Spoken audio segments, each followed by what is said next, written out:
Welcome back, everyone, to the second part of the second episode of the Pause Menu, where we are basically ranking the best RPGs ever made.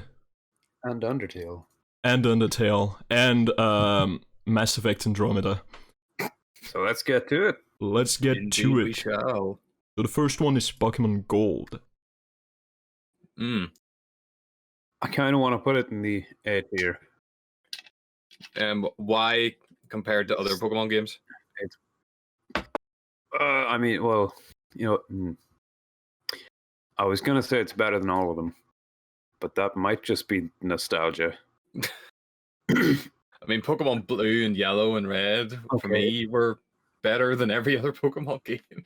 Mm-hmm. Yeah, but Pokemon Gold was like way better than those. It had 2 regions. It and did. cool Pokemon. Like, Cyndaquil. Okay. And... That's at least one. Yeah. Was Mudkip wasn't in that one. That was Gen 3. I forget. It's been a long time. I will find a list of Pokemon Gold. Pokemon Gold. I mean, even just Pokemon Go Pokemon. Even just one is already better than most of the newer gens. So exactly. Let's see. It introduced berries and the telephone. It introduced the telephone. Pokemon created the telephone. Here you have I feel like it just added a lot more features than most Pokemon games have added since. You mean with great Pokemon like Ferret and Sentret? Okay, they're not all fucking winners. You can't make 150 animals and think they're all going to be great. And then there's Pichu. Pichu's great. Eggs. They brought eggs into Generation 2. They brought eggs and the telephone. Eggs, berries, and phones. What a time to be alive. It was. True. You could raise Pokemon. I mean, they introduced a lot of cool stuff. So they introduced the telephone, and Ash's mum still doesn't care where he goes off to. Doesn't give him a call. In the anime series, Pokemon, where they're in the Johto region, has like the best theme song. I think that counts for something. What was the best theme song? I'm not going to sing it. It's the one where they're going to Pokemon Johto region, and they're like, "Yeah, Pokemon Johto is cool, but musical." Sing it or I put it in the F tier. Yeah, I'm gonna second him on that one. I don't know. I literally don't remember how it goes. I cannot give you an accurate This is too representation bad. of the score. Fine. Are you really just going to do that to Pokemon Gold as if you didn't both love it? No. I think, personally, I think it would be fair to put it in the same tier as Ruby, Sapphire, Emerald, and all of these. Because I don't think that Gold was much better than these ones, honestly. All right, I mean, I think it was... I did say the last time that Ruby and Sapphire and Emerald were the best ones. Yeah. So it would be kind of a dick move for me to just say that I was lying the last time I put Pokemon Gold above. Yeah. You turncoat. We'll compromise. Alright. No, it had a shiny Gyarados. I liked him. Alright. What about Pokemon Y and I think it was Z, the other one? Nope, didn't play them. X and Y. Yeah. The introduction of Greninja. Ultimate. I like Greninja. Ultimate Smash competitor. I'm having a look, and it looks like Pokemon X and Y. Greninja got introduced as number 658. Yeah. If you're keeping count at home. And I think he was actually made to be in Smash, like before he was like finished up in the actual Pokemon X and Y. Yeah, it was actually put in Smash before it was put in Pokemon, I think. Yeah, so you can't count him. Yeah. Technically, that's a Smash cameo in Pokemon X and Y. Yeah. Actually, not the other way around. So yeah, have you actually played Pokemon X and Y? I did. I Oh, did. good. I think it's basically at the same level as Pokemon Sun. Except it was a bit like, oh, whoa, it's in semi 3D. It's on the 3DS. It's crazy. Whereas Sun, it was like, oh yeah, it's exactly like Y and X. So I don't know. I think a good old C tier is probably fitting. Fair enough. We're putting it right in there with Dark Souls 3. And Yeah, same game Got it. basically. Yeah. All right. All right. Next up, I can agree with that. Yeah. we have the Elder Scrolls. Finally, good shit. Let's go. Skyrim, Oblivion, I and haven't played Morrowind. I didn't bother putting in Arena and Daggerfall. Yeah. Yeah, they have not um, aged greatly. Yeah. So Yeah. will we automatically assume those are Yeah. G tier games? Well, I mean, No, they're not bad. They just you wouldn't play them today. Yeah. No. Unless it's like Morrowind with extensive modding. Not extensive. You need like maybe 2 mods to make it decent. 2 very heavy mods. Nah, you just need one that actually makes you walk somewhat at a decent pace. Yeah, the And walking speed mod it's necessary. yeah. And one that lets you somehow, sometimes at least, hit with your sword at the beginning of the game. Oh no, 'cause then it's too easy. It fucks up the balance. Oh yeah, sorry. Sorry. I am glad they got rid of the chance mechanic. It's not that bad if you just understand that it's just basic fucking. It's a transition of tabletop RPG combat into 3D. Maybe they don't mix that, but once you know it's all just dice rolls, you just accept it for what it is. But it's the same as in Pillars of Eternity and Baldur's Gate. Yeah. They don't really transfer well to a massive 3D world though. When you're first person and you just attack have to- something with a sword and yeah. it just phases and it says no. You just got to temper your expectations. You don't know what you're in for. I'm playing a game. Bullshit. Need to temper anything. With that All right, being, let's rank them. yeah, with that being said, Morrowind is fucking great. Yeah, I it is. mean, It's yeah. fantastic. It's yeah. what do you mean? No, I mean, you wouldn't find anyone that would shit Disagree. on Morrowind. I don't think it's sort of like the respected elder of the Elder Scrolls series. True. It's sort of like the wise old elder that just sits at the top of the village and just spits on the ground, and people think it's True, amazing. but I mean, I guess it's probably like for newcomers to the series, it's probably not the game that they're going to enjoy the most. I don't think you should start with Morrowind. Yeah, I mean, probably if you've not played Morrowind until like 2021, you're probably going to have a hard time playing it, at least at the beginning. Yeah, it's not very new player friendly. It's not really player friendly at all. Yeah, it's one of those games where if you actually, most RPGs, you complete a quest, you're like, oh yeah, that's cool. Morrowind, if you actually figure out how to go to the place where you have to complete the quest, it's already a win. Yeah, that's a victory. Yeah.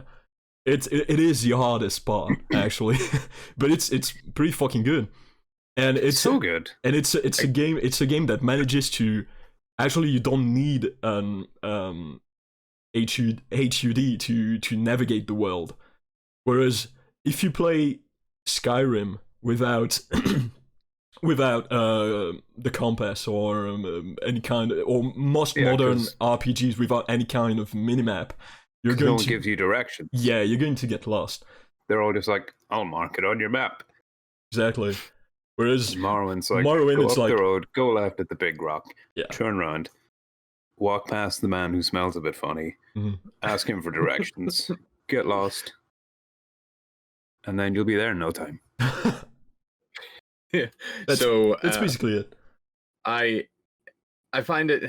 I remember whenever you guys were saying that you wouldn't start with Morrowind, you do get a massive sense of whiplash, I suppose, if you do start an Elder Scrolls game and go back to Morrowind, because everything's so different. Like, there's one thing I'll say about Oblivion and Skyrim: they streamlined a lot, and they're definitely more accessible. Yeah, it's easy to just start Skyrim and get into it.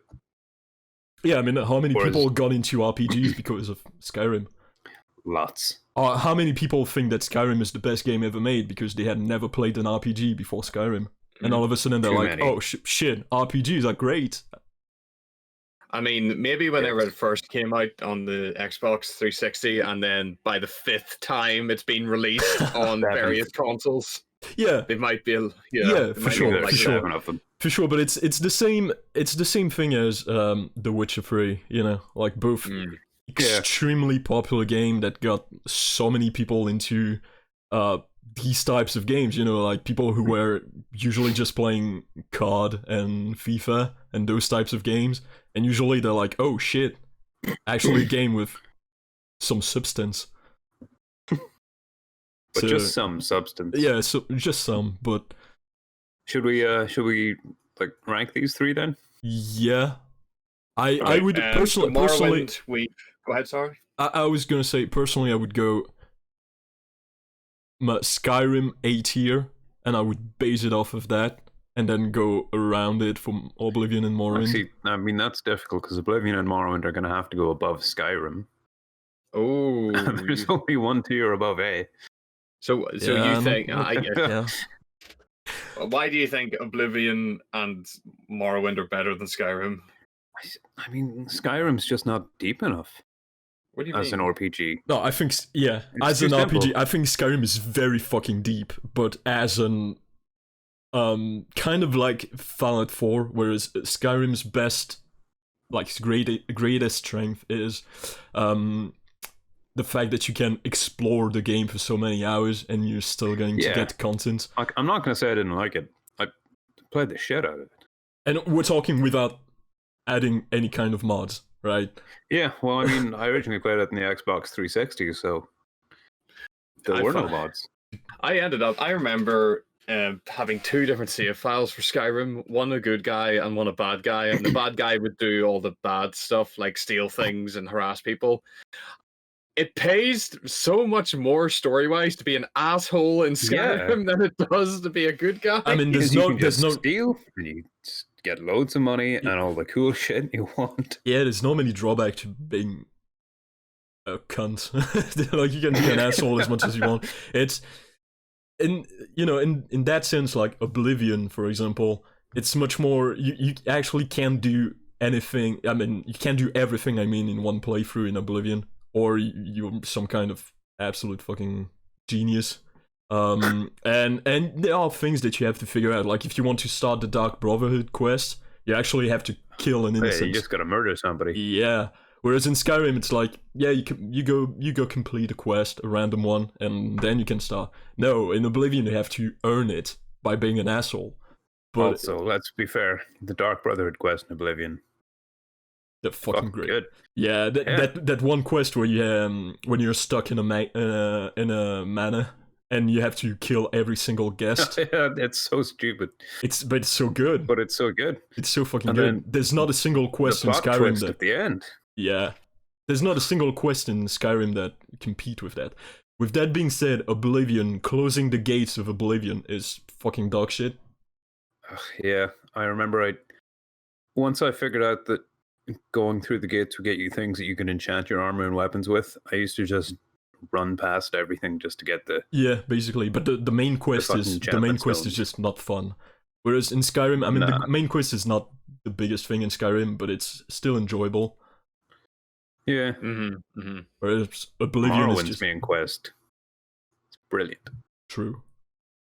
Because it actually made me want to play the main quest all the way through to the end. Yeah, but you don't have to put the same amount of effort when going through the Skyrim's main quest, you know. Yeah, I know, it's easier. Yes. It's easier to get into, but it's not as rewarding. Oh yeah, for sure. Yeah, it does seem that whenever you're playing Skyrim, it does seem a lot more open than Oblivion was. Oblivion is very A to B, and once you figure out how to fast travel, you forget just the rest of the alphabet altogether. You don't even pay attention to the rest of the map. I mean, Whereas Skyrim's Skyrim- kind of like that too. I mean, it is, but it does pay to go off on your own and enjoy the sights and sounds and There's the a lot random to enjoy in encounters. Oblivion. Hmm? There's a lot to enjoy in Oblivion too. Like Caves, caves. alien ruins, and Is there not like? Caves. Is there? caves. All right, yeah. Oblivion's dungeon design's not the best. Yeah, They had, it's. you But know, literally Skyrim. one guy to design all of them. Yeah, it's not good. But Skyrim's dungeon design is not great either. To be fair. Yeah, it's not. It's always just like go in front door, go all the way to the end, and then Yeah, wow, this- convenient exit that leads you right to the front door again. Exactly. There's maybe like Oh, 2 or it's like- 3 dungeons that are a bit more developed, I would say. I do. Yeah. I do by far enjoy the antagonist in Oblivion than I do in Skyrim. Who is fucking what? Is it Mankar Cameron in Oblivion? No, the Oh, essentially Mehrin the- Dagon. Yeah. Yeah, essentially is the god of destruction and evil. Are we counting DLC? Because Oblivion did have the Shivering Isles, Mm, It did too. and that's like the best DLC they've ever done. yeah, If that we're was pretty counting good. that, then I want to count Homestead, which allows you to build a house. in Yeah, but it's still Skyrim. 10 times. Uh huh. It's I did. I way. shouldn't play that one. Yeah, it's clearly not as good as like Yeah. any of the thousands of mods that allow you to do that. Yeah. Like So the it's, mods you like know. a dancing bear with a lute that can play a song, and you Mhm. can Yeah, put but an that one's MP3 great. file in, and makes it just like a walking bear radio. I'd rather do that than build a house. Why would you want a house in Skyrim anyway? I Yeah, don't know. I don't know Like, why a that house became in a Skyrim is DLC. just a place to put your. To dump your your wife. crap. The amount of times I've come in and just thrown shit like weapons at the walls and then just left. Yeah, and Lydia's like, stop leaving your weapons all over the chair. shut the fuck up, lady. So I mean- B tier or A? I'm fine Wait, with B what? tier. I'm fine with B tier for Skyrim. Yeah. I'd be fine. The thing is, when you look at all the other games, I mean, I don't know. Yeah, I don't know. Let's put it in B tier for now, and we'll see later, I guess. Okay. I mean, yeah, I do love Skyrim mostly because, as well, has anyone played the VR version? Oh yeah. No. The VR version is great. crazy Kind of. because it gives you fully like movable hands. So you've not seen true joy until you learn magic in Skyrim and can wave lightning all over the screen. Or true sickness when a giant launches you up into the air. It's part of the experience, though. Yeah, but I think Oblivion and Morrowind should go into the A tier. Fair enough. Is there? They I'm tried trying to a- wonder. They tried a lot of things with these games, like Oblivion. I don't know if you remember the Spell Creator. Oh, I do. It wasn't great in Oblivion. It wasn't Or great. was it?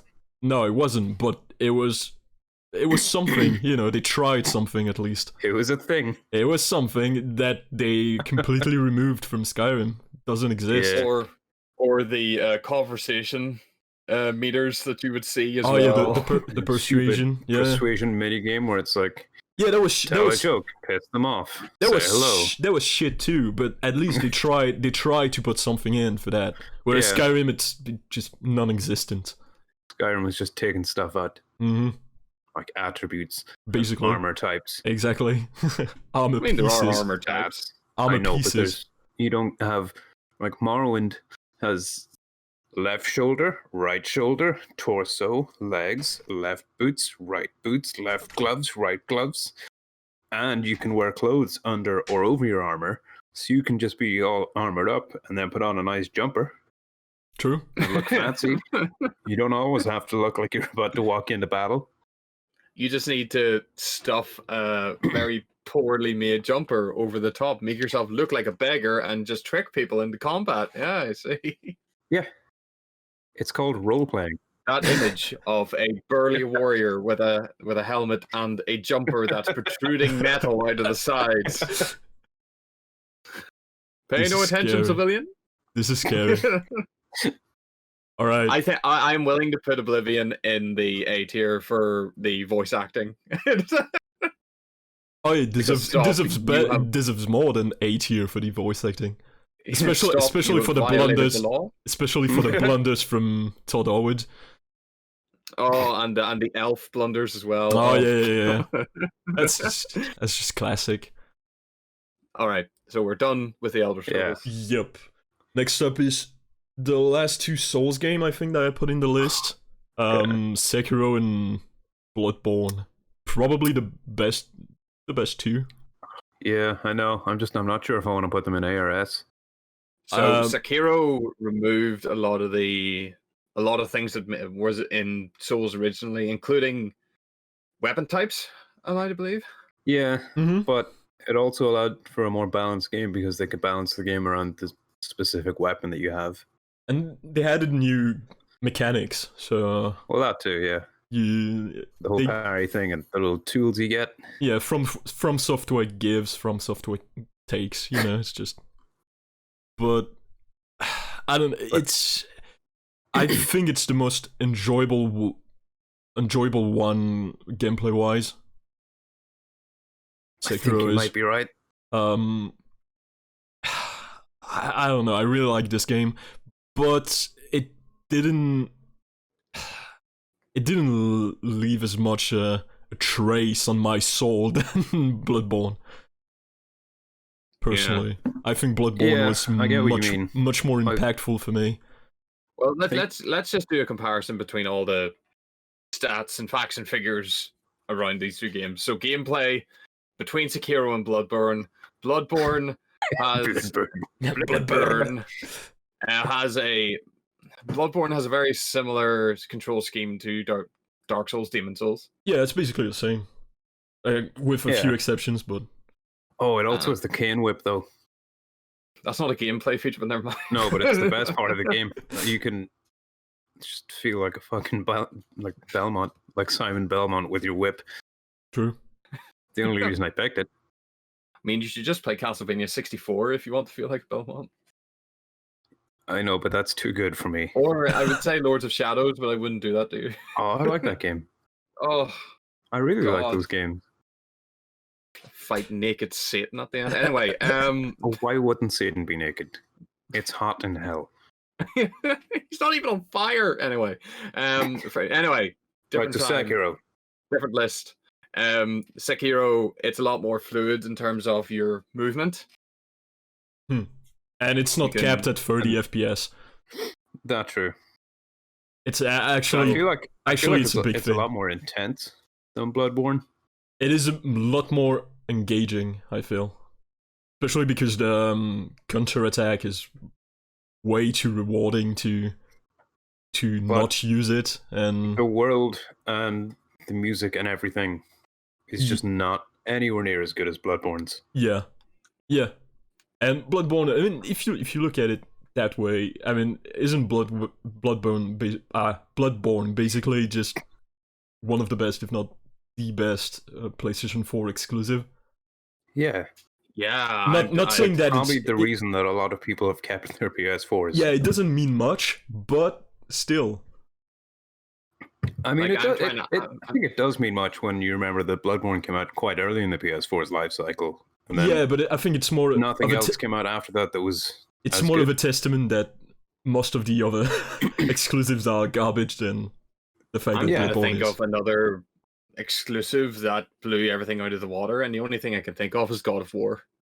Yeah, but no. Yeah. Like it's an RPG. But... No. Yeah, but yeah. It wasn't good either. Yeah. But the original or the new one? No, the reboot sequel one. The one where he's got a baby. Yeah, it's basically just Nathan Drake in Norway.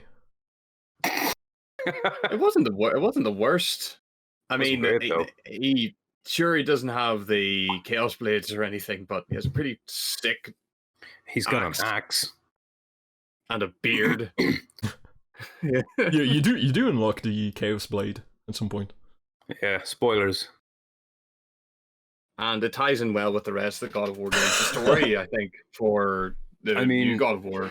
If you can believe that after literally killing all of the gods and destroying the entirety of Greece, that Kratos can redeem himself and just be a dad, sure.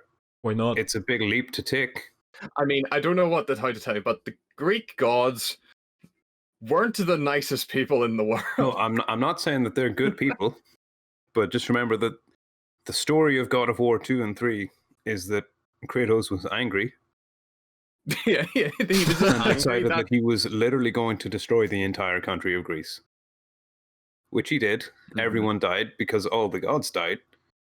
So the country was flooded and burned and whatever else. And then he fucked off to Norway, and someone else was like, you know what, maybe you're not... I don't know. I don't know if all gods died. Because did you see him kill Dionysus, the god of parties? I don't think you did. Did he party him to death? I don't think he did. I'd say that he probably just died at a party while Kratos was doing all that shit. Didn't even notice. Maybe but I can't believe that Kratos just left and suddenly was like, you know what? I'm not angry anymore. I'm ready to settle down. Well, he got his revenge. He doesn't need to be angry anymore. Yeah.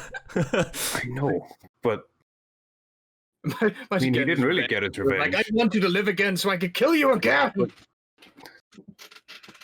But let's go back to Sekiro. Sekiro. That's a different list. That's action games. That's a different list. I think at the very least they should be both in A tier at least. I agree, but possibly Bloodborne in S. Yeah, I would have put Sekiro down in B tier. It changed a lot. It changed a lot for the better though. It plays really well. It changed an awful lot, and Sekiro did get eventually adopted by the fan base, but the fan base weren't a big fan of Sekiro when it first originally came out. Really? Yeah, they were. I think they were. They expected a Japanese Dark Souls, and well, they got it. Well, not really. People love that game. It has more engaging combat. It just doesn't have as many different weapon types. I would have put Bloodborne above Sekiro. I think it's fair, but I wouldn't put Sekiro below A tier. In my opinion, it's just as good as Demon Souls and Dark Souls. I think it's probably better. Yeah, I was going to say just as good as Demon Souls and Dark Souls. It should be in C tier. Oh, fuck you. Whoa. Let's move on before we get angry. All right. Well, before we do, is there an argument for Bloodborne to be S tier? I mean, it's the best. So yeah, we did say it was the best PS4 exclusive. Yeah. I think it's just very good game all around. Like, there's not much to say. I mean, the gameplay is very classic, but is there anything that you would improve on Bloodborne? That's a good question. I think if you make the gameplay a bit more engaging and you don't cap the game at 30 FPS because the piece of hardware that you're playing the game on is absolutely garbage, then I think it's as close to perfection as it could get. So once it gets a PC port, we'll put it in S tier. Yeah, I think that's fair. Alrighty. Alright, next up we have the Borderlands trilogy. Okay. I've only played one of these, and it was the second one. You've played the... Yeah, the second one is whenever I jumped on too. And I thought it was a thoroughly okay game. So go ahead, Flusher, what were you going to say? Sorry. Oh, I was going to say that the second one is the best out of the three. So, by a huge margin. The second one, it suffers from its large open map problem. Because it's just, if you do a mission, thank God for cars and stuff, because otherwise, God, there's a lot of area to cover. But you didn't want to walk the 4 hours to your next mission? True. No, I wanted to drive the 3 hours to my next mission. True. So yeah. No, I was going to say, I don't think it's all that big. I think you're a bit over-exaggerating. He's just a careful driver, okay? Oh, okay. I mean, driving in Borderlands is borderline insufferable, but it's very shit. But don't clap. You gotta applaud that. You're right. It was a sarcastic clap. It's okay. But yeah. I don't think the open world is that much of a big deal. In the second one, in the third one, I have much more problems with the open world. But yeah, and the first one, if you've not played the first one, it's basically just a dumbed down version of the second one, like straight up, and it has the absolute worst final boss in the history of final bosses. It's just Why? a big fucking tentacle monster, like hentai monster, that doesn't move. I thought you'd be into that. I mean, I thought so too, but the monster doesn't move. You have like two giant rocks behind which you take cover, and it just basically like fires shit. It could as well become shots, you know. It's I don't know. It's just the final boss is the worst thing in the world. So It's really garbage. It's the no. Go ahead. Go ahead. I was going to say, I want everyone to imagine at home now the picture, the scene, the worst rather final boss in these RPG games of two rocks, and in between them a giant tentacle. But that's basically it. That's basically it. At a disappointed that shoots things at the player. Go look it up. Go look it up on Google. You actually see it. Oh, okay. Well, you should. It's funny. Okay, I will. It's funny, and it's. Bite the bullet. So what tier are you gonna put Borderlands 1 in? I think Borderlands 1 is like. I still enjoyed it, but I think it's compared to all the other games that we have put in the B tier, I think it's below that. It's definitely not as good as Skyrim or Digimon. Definitely. So Borderlands 2, I don't know. I mean, it's better, so at least B tier. I mean, I thought it was okay. I think it's a good game. I know I played a good bit of it, but I can't really remember any of it. I would say it would be B tier. I think it's a decent B, yeah, a solid B. You think it's up there with Mass Effect and Knights of the Old Republic too? I'm not a fan of Mass Effect, so yeah. But I'd say it would be up there. You think it's up there with Final Fantasy 12? I think it's up there with Yakuza and Skyrim. I think that's fair enough, honestly. Yeah. All right. I think it's Borderlands 3 then? I think it's better than some of these games. Borderlands 3 is not as good. I mean, Borderlands 2, even the characters are cool, you know. Except the soldier, because the soldier is always shit, but I mean Zero is pretty fucking badass. That's a cool character. The big brute is pretty fucking cool too. Borderlands 3, there's not a single character that's interesting, at least in the starters. I don't know if they added any character in DLCs, but it's, I don't know. Have you played the third one? No, I only played the second one. I didn't play the third one on principle because of the Epic Store. Oh, okay. Bullshit. Okay. That's fair enough. I think it's a better game than Borderlands 1, but I don't think it's as good as Borderlands 2. I mean, it says a lot whenever there's a game like Borderlands 3 that's out, and I know people that still go back to play Borderlands 2 instead. Yeah. I mean, Borderlands 2 is just a much better game overall, I would say. Yeah, great. I'll take your word for it. All right, now. I'm excited for the next one. Yeah, next up we have Undertale, but actually good. Yeah. But good. Yep. So Earthbound.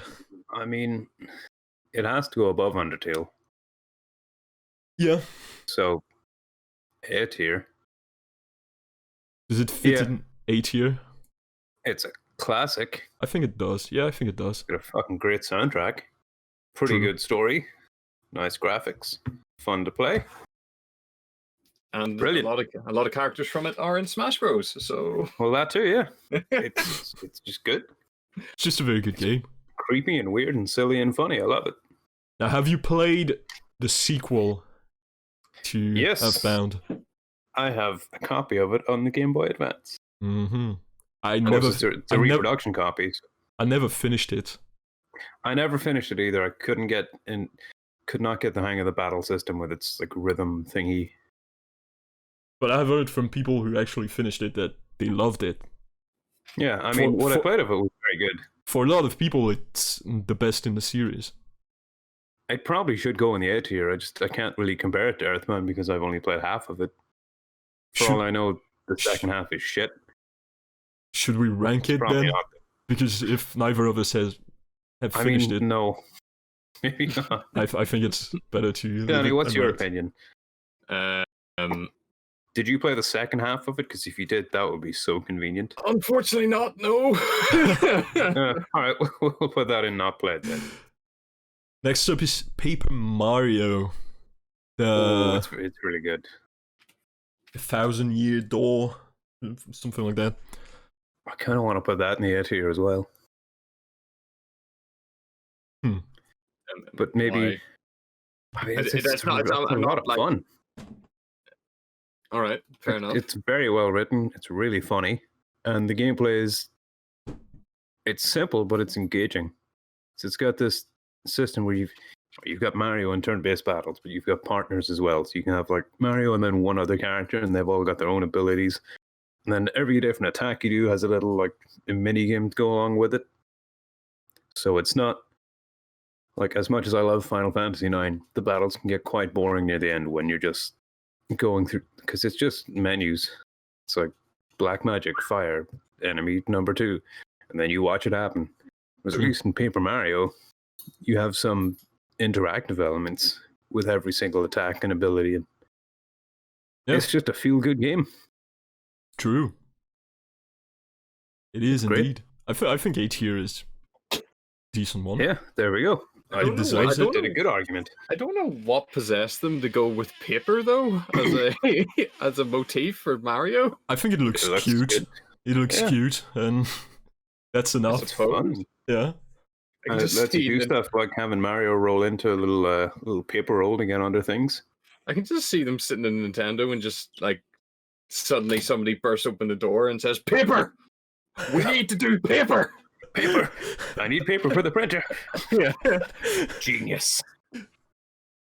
Next one is that man a job. A raise. Next one is the OG Mario RPG. Have you played it? Yeah, I haven't. But I did not like it. Oh. Part of that is because it's extremely ugly. Oh my, yeah. I think this is the one we played it together, yeah. And I could not get over the blue boxes you could see at the bottom of the levels. It's so ugly. And also, with the battle system has the similar thing where it's you hit things in time with the animations and you do better attacks, but I could never actually tell. Oh. Especially with Gino. Gino's a character who does ranged attacks, and he just shoots little like fucking balls at people. And I could never tell if I was doing like a proper good attack with them. I'm not gonna lie as well, whenever you are playing as Mario in one of the battle scenes and he turns to look at you. Oh, terrifying. Oh. He is just staring into your soul. Like the SNES was not ready for 3D graphics. So which tier does it belong in? D, because it's not as good as any of the games in the C tier. I would kind of agree with that. Yeah, I'm fine with that. Soundtrack though, yeah. I'm fine with that. We need more games in the. I wonder how many people we just pissed off. We need more games in the shit tier. Anyway, I can hear banging at the door. Oh, they coming! Oh, all those people that love Mario RPG.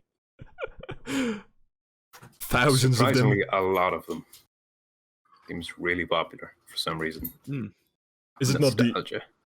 Yeah, is it not the second one that is more popular there? Oh, Thousand Year Door, yeah. Isn't there another one in between those two? Oh, you're thinking of the ones in the Game Boy Advance, I think. Maybe. Superstar Saga and Partners in Time and Dream Team Bros. And the other ones, those are all really, really good. Oh, and Bowser's Inside Story. Let's see. Those would all go in A tier. They're fucking fantastic. Yeah, but they're not in the list. Yeah, well, they should be, and if they were, they'd all be in A tier. But you know what's in the list? What? Persona 4 Golden. D tier. Shit. Ooh. I'm lying. Don't say those Like, things. Smelling a straight. fight. I'm smelling a fight. No, I know that Kevin loves it. It's very good. I'd be straight up with you. Like, Persona 4 Golden and 5 Royale, for me, both go in S tier. No. As far as I'm concerned. No.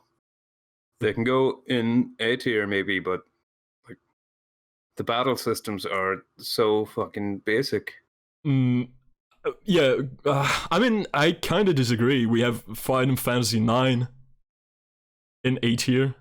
Yeah, and it's great, and I love it. Yeah, but Persona battle system is actually more engaging. No, I it's would not. say Fucking Persona's battle system is just Pokemon, but with 3 characters.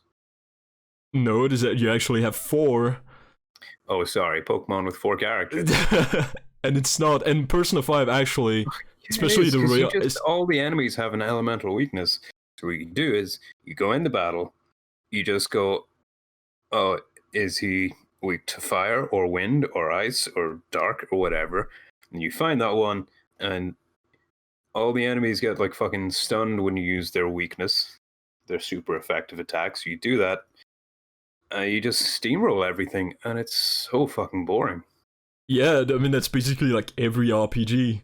You know, they have enemies have weaknesses and I know, and affinities. But shit's too easy in Persona 4.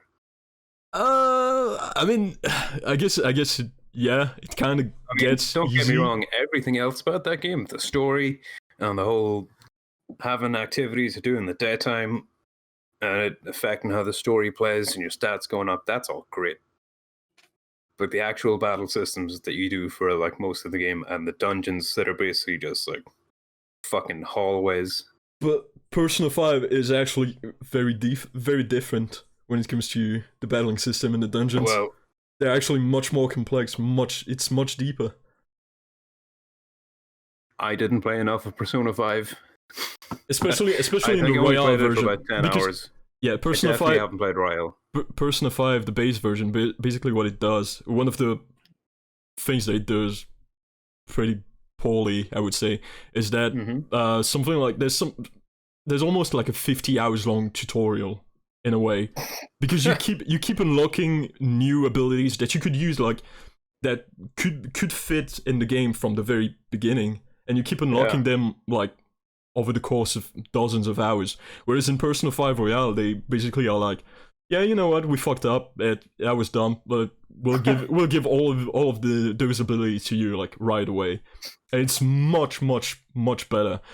You get the option to actually when you knock down enemies, and except of just steamrolling them, you can actually you can recruit them, can't you? You can recruit them. You can just like basically threaten them, bully them, so that they give you money.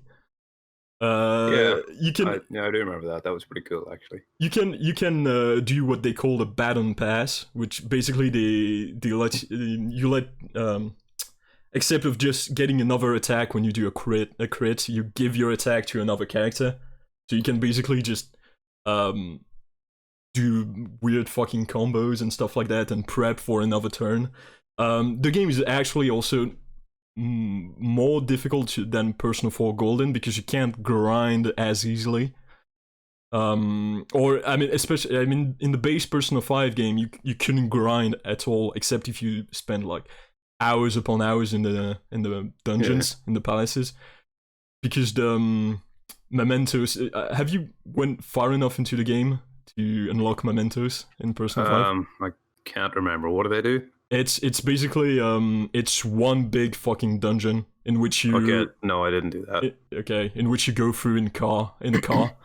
Like the cat transforms into a car, and that's pretty fucking cool. That's a plus in my book. That does sound cool. So all these things in Persona 5, that was shit. It was just not well done, and so you couldn't grind, except if you spend hours in the dungeon, which is not, it's kind of counterproductive. Yeah. And whereas in Persona 4, you can go back to the dungeons once you've completed them, and you have like a new set of bosses at the end and stuff like that. Alright, so But I will agree to let you put Persona 5 in the S tier if we put Persona 4 in A. I mean, that's that's fine. I just Yes. yeah, that's fine. If that's the best deal I can get. Yeah. No, you do realize that Kevin's saying this, but he'll use his veto to bring Persona 5 down to A tier. Well, I'll use mine to bring it up one tier. Now we're going to have a Undertale is really still- awkward standoff between you two, so who blinks first. And look, these games are just like writing-wise, story-wise, world-building-wise, Fantastic, soundtrack-wise. It's like you can do better. And like honestly, Persona 5 Royale, it's one of those games where, I mean, it's definitely not perfect because it's so you can always. And yet there it is in the S tier. There's no perfection. Yeah, but there's not much you can do to make the game really better, in my opinion. It's one of those games where I struggle to think of something that would make the game drastically better. Just like Dragon Quest 8, except random encounters, because that's shit. So, next up, Final Fantasy VI. Let's see. I have no comment on this. No? I thought you played that one. No, not 6, no. Oh, 6 is great. It's my favorite one. I think it's probably best A one, tier. I would agree. Fuck yeah. If 9 is it's fun to play. 6 is basically for those who haven't played Final Fantasy 6, it kind of feels like 7, but good. Better. Yeah. it's basically that was easy. Yeah. Yeah. And 7. This will be fun though, because it's the original, not the remake, by the way, right? Yeah, I know. Final Fantasy 7. Is it wrong? Is it wrong? Is it wrong? No. Is it wrong to say that this is possibly the most famous Final Fantasy? Oh yeah. I mean, it definitely is. By far. It's like the one that brought most people to Final Fantasy. Yeah, and I mean the first actual 3D Final Fantasy. Yeah. And it was on the PlayStation. On the PlayStation, just insanely popular. If you look past Cloud looking like Popeye with a haircut, with his that's the best part. What do you mean? But is it good? I mean, have you played it all the way to the end? Talking to me? Oh, with the one wing angel? Oh god. Yeah. Well, no, actually, no, that's not the end. The bits after the end. That bit where it's all black and Sephiroth's there. Oh yeah. But have you played the game? Like, have you finished it? I finished it. I haven't gone in depth into the side pieces. Oh yeah, I didn't do most of the side things either. Yeah, no. But I remember it was a while ago. Like, this was original PlayStation type stuff. Oh, okay. See, where you had to only change played it. discs and everything back in those days. I played it quite fairly recently. Yeah, when you did all the when you've played all the. Oh yeah, I played the whole lot of them for that one video I did. Yeah. But all of them, though. Yeah. So that's a lot of them. So, yeah, pretty much. Not even pretty much all of them. All of them.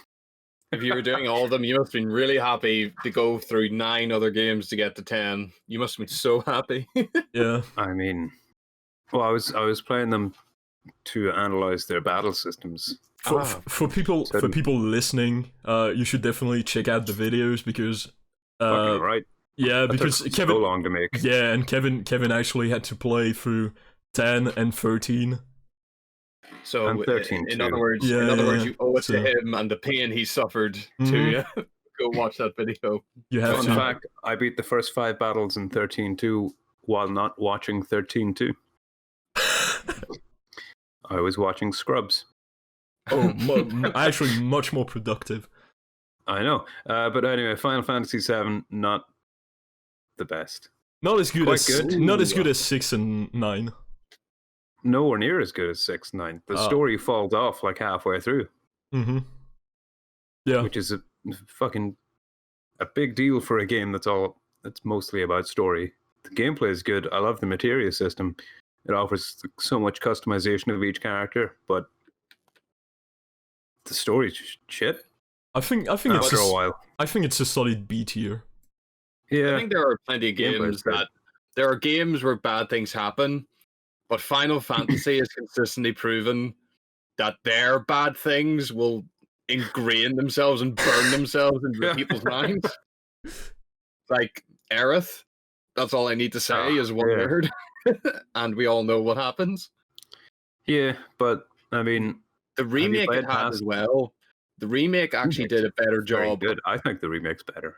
The remake fleshed out a lot more of the Midgar stuff. The remake also knows how to tell a story. But does that mean, does that still put it B tier then, even though it's a remake of the same game? Oh no, that's a different game entirely. We can't count them as one thing. Yeah, we're not talking about the remake.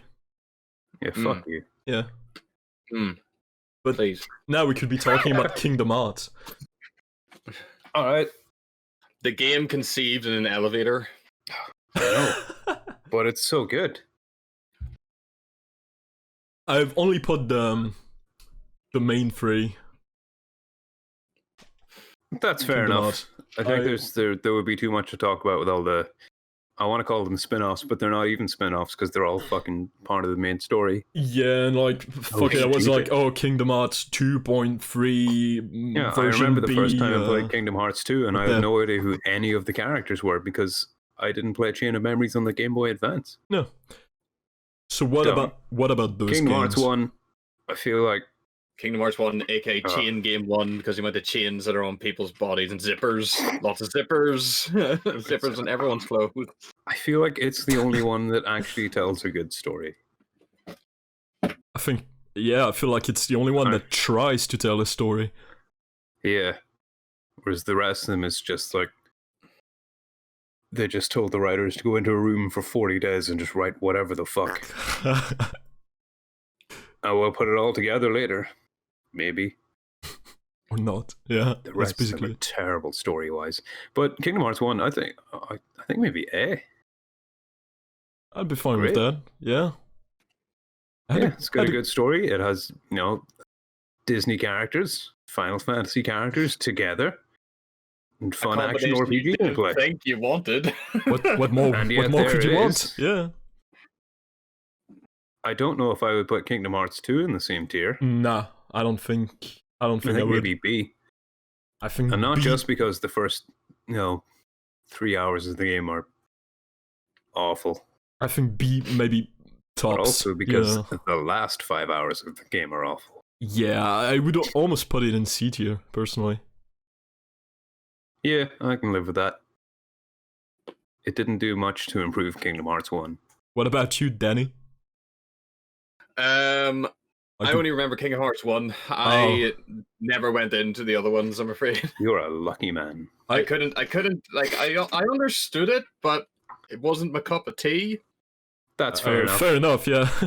It was one of those things where I can see the Final Fantasy mixed with Disney, I could see would be an interesting idea, but it's just why is Goofy attacking people with a shield? Who cares? You get to go visit fucking Disney worlds. I mean, Disney games have been doing that for years. Oh, but it's not the same. And then the third one. Disney games are just playing through the movies. But anyway, the third one, F. Straight up F tier. That game is terrible. Okay, what's bad about it? Tell us. Explain. All right. Just like you have to explain for an S tier, you have to explain for an F tier. So, gameplay-wise, awful. Story-wise, it's awful. I'll go into more depth. The gameplay is ridiculously simplistic. The battles are way too easy. There's no depth to any of the mechanics. You just fucking mash buttons until you win. You don't even have to think about what seals you need because the game will just pop up with these stupid Disneyland rides halfway through a battle, which I stopped using halfway through the game because it was too easy. And even without those, it was still too easy. Then we've got the story, where nothing happens until the last hour of the game. all the Disney worlds are completely irrelevant to the main story. And I don't even remember what happens in the end. Some weird shit about Sora dies and then he goes to some other world to pick up bits of his soul for like 4 hours. Bro. What the fuck? Oh, like it matters. The story doesn't mean anything. I actually couldn't. And then, despite it being like the 10th game of the series, Sora is still not a Keyblade Master because he failed his test. He's only saved the world like 3 times already. And then the whole game is leading up to Kairi doing something, and then it's like, nope, that's in the DLC. Yeah, the game's awful. I didn't Literally, I didn't even finish it. I stopped at a point where I think you're in the Pirates of the Caribbean world. Oh, that part was great. Yeah, except at some point Jack Sparrow kind of transforms into thousands of crabs. Oh yeah, I don't know why that happened. And I was like, what the fuck was that? And I was trying to make sense of the game at that point, but that happened and I was like, well, fuck it, I'm gonna stop trying. I'm gonna stop trying to make sense of that shit. And I stopped the game at that point. So apologies for that noise. My dog is angry at another dog. Oh. Your dog is angry at Kingdom Hearts 3. He should be. Shot all over the rest of the series. Like, why build up a story over the course of 10 games and then just at the end? I think it was the sign of your dog wanting to put Kingdom Hearts 3 in the F tier. Yeah, well, I'm glad it's there. Let's move on before I get angry. Yeah. Like your dog, alright. Next one we have Final Fantasy Tactics. I don't know, it's pretty good. Didn't play that much of it though. Sorry. Have you played it, Danny? If I didn't play the rest of Final Fantasy, it's damn sure wasn't going to play Tactics. Why? You could have. You probably like it. I mean, I think it's a better game than most of the other Final Fantasy. Okay, what I can do while you guys are talking about it is I will look up a quick gameplay of Final Fantasy Tactics and get back to you. Just think of XCOM, but Final Fantasy. Okay. Kinda. I mean, not a good start with XCOM, but okay. I thought you liked XCOM. XCOM was okay, but there were far better tactics. Okay, I know there. I know. I don't know which ones you've played. Okay, let's see here. Talk amongst yourselves about what you like and dislike about Final Fantasy Tactics. It does have really nice graphics. It does. Love me a good bit of pixel art. It does. I actually don't remember. I mean, I might confuse some of the features with the advanced episodes. Oh yeah, because I played also the one on Game Boy Advance and the one on DS. That's the one where they introduced the judges. Mm-hmm. Yeah. Controversial feature. I think it's a decent feature. I think it's pretty good. Yes, I mean it makes sense in terms of gameplay. Yeah, for sure. Sorry, I don't know if this raises or lowers a level for me, but I've just seen them have a cutscene that leads into a fight. Yeah. And whenever they start the fight, they begin shuffling. They all start moving their feet. Still. They go from standing to shuffling. They're getting ready to fight. S tier then. S for shuffles. I can already tell the soundtrack's pretty good. I do see what you guys mean about the graphics. I'm looking at the PSX version, and the graphics between the in-game models, the textures and the backgrounds, and the images on the speech bubbles are rather clean. It suffers the same from Mario RPG, though. I can see the boxes. Oh, well, see, I don't mind that so much because it's not trying to represent like a whole world. It's supposed to just be a little section of an area. A little island floating. It's more abstract than fucking Super Mario RPG was, where it's actually supposed to be a place and like it's not. Do you remember if they had added the auction system to the original Tactics? I have no idea.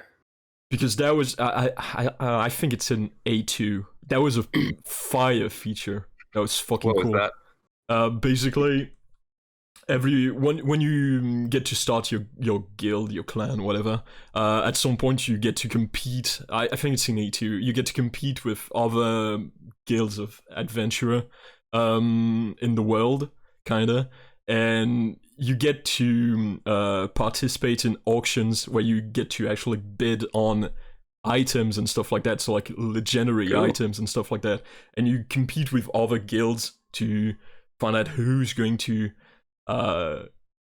actually be able to buy this item, and it's very fucking cool.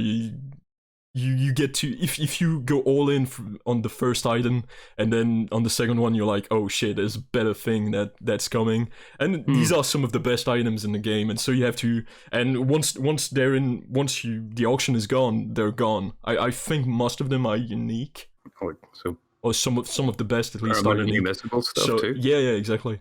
Cool. So it's pretty fucking cool. That was a fire feature, but I don't think that was a thing in the original one.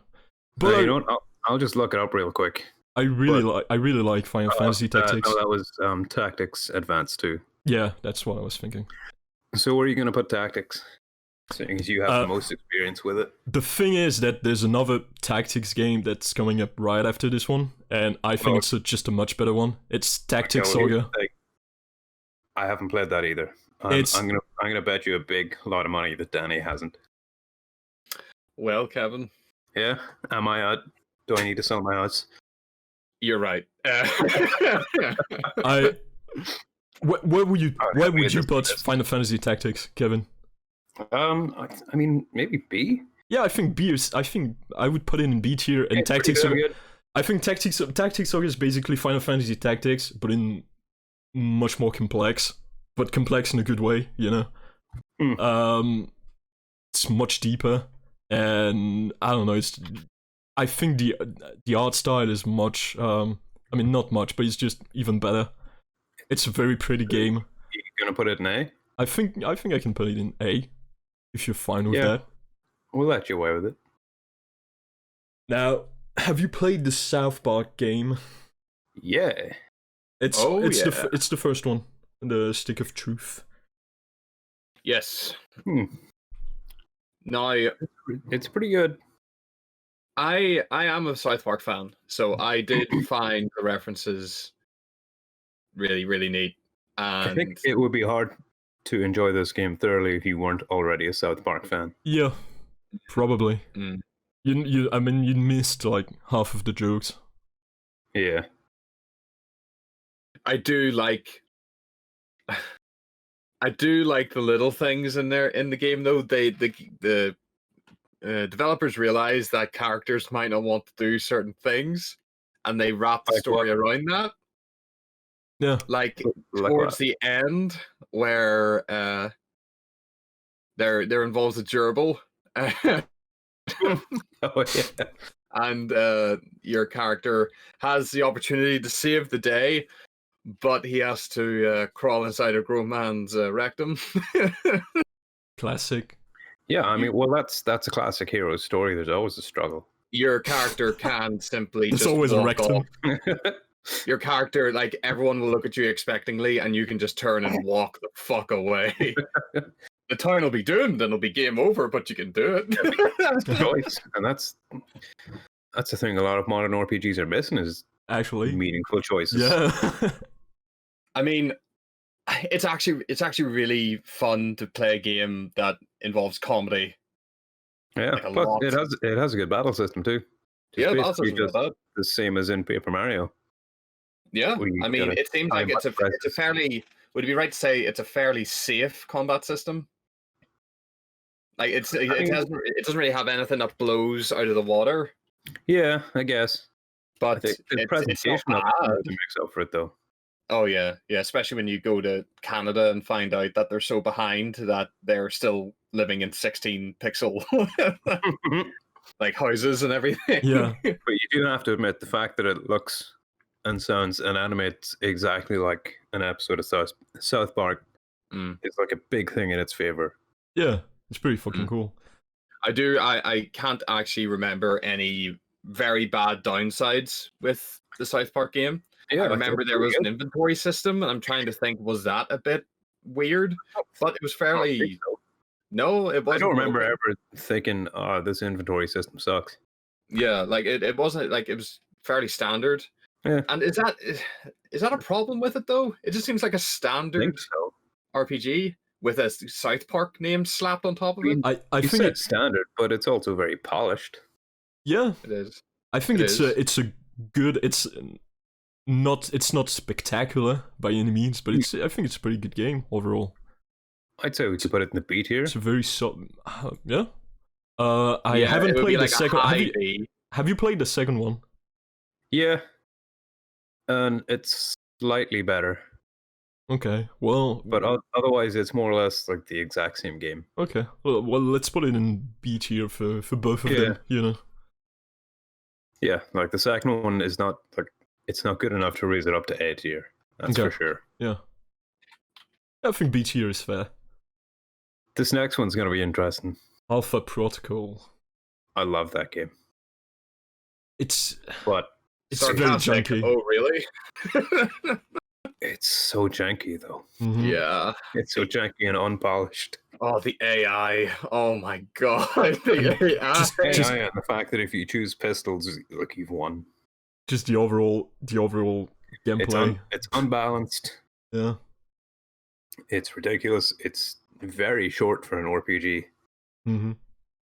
But there aren't many RPGs where you get to be like a dickhead James Bond, and your choices are very impactful. Like you can change entire chapters and stuff. And there's like characters you won't even meet depending on choices you make. Yeah, Whereas- impactful on the story. Yeah. Mostly. Yeah. Yeah. Not much on the gameplay apart from it'll change boss fights and stuff. Well, actually, it did change his whole levels. I think it's really good. And I do like the conversation system where you have a time limit to pick what you want to say so the conversations actually flow. So and it's not just a menu where you just stand there blankly and while you're thinking, which one of these will get me the best result? I mean, or you just leave it there and go to the bathroom, but in like real time, somebody's just stood there dead-eyed for everyone's the last just waiting. 5 minutes. Is he okay? Just does that. The game really lets itself down though with the AI. I'm sorry, it's just they're dumb as bricks. The game is just very junky. It's not in at the same level of like the Gothic game that we talked about earlier, but it's kind it seems like no, go ahead. I was going to say it seems like the side pieces are amazing, but the core is pure shit. I mean, when you think of the storyline or the conversations like Kevin said about, or the customization and all, that's fine. Actually, for a 2010 game, it's quite innovative. Wasn't that bad. I mean, for I'm not sure. I need to check it, but did they beat Telltale to this in terms of like timers on your conversations? When did Walking Dead come out? 2012. This was 2010. Yeah, but Telltale made some games before that, though.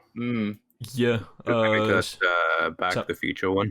Yeah, and Sam and Max. They did. Oh, yeah. They did.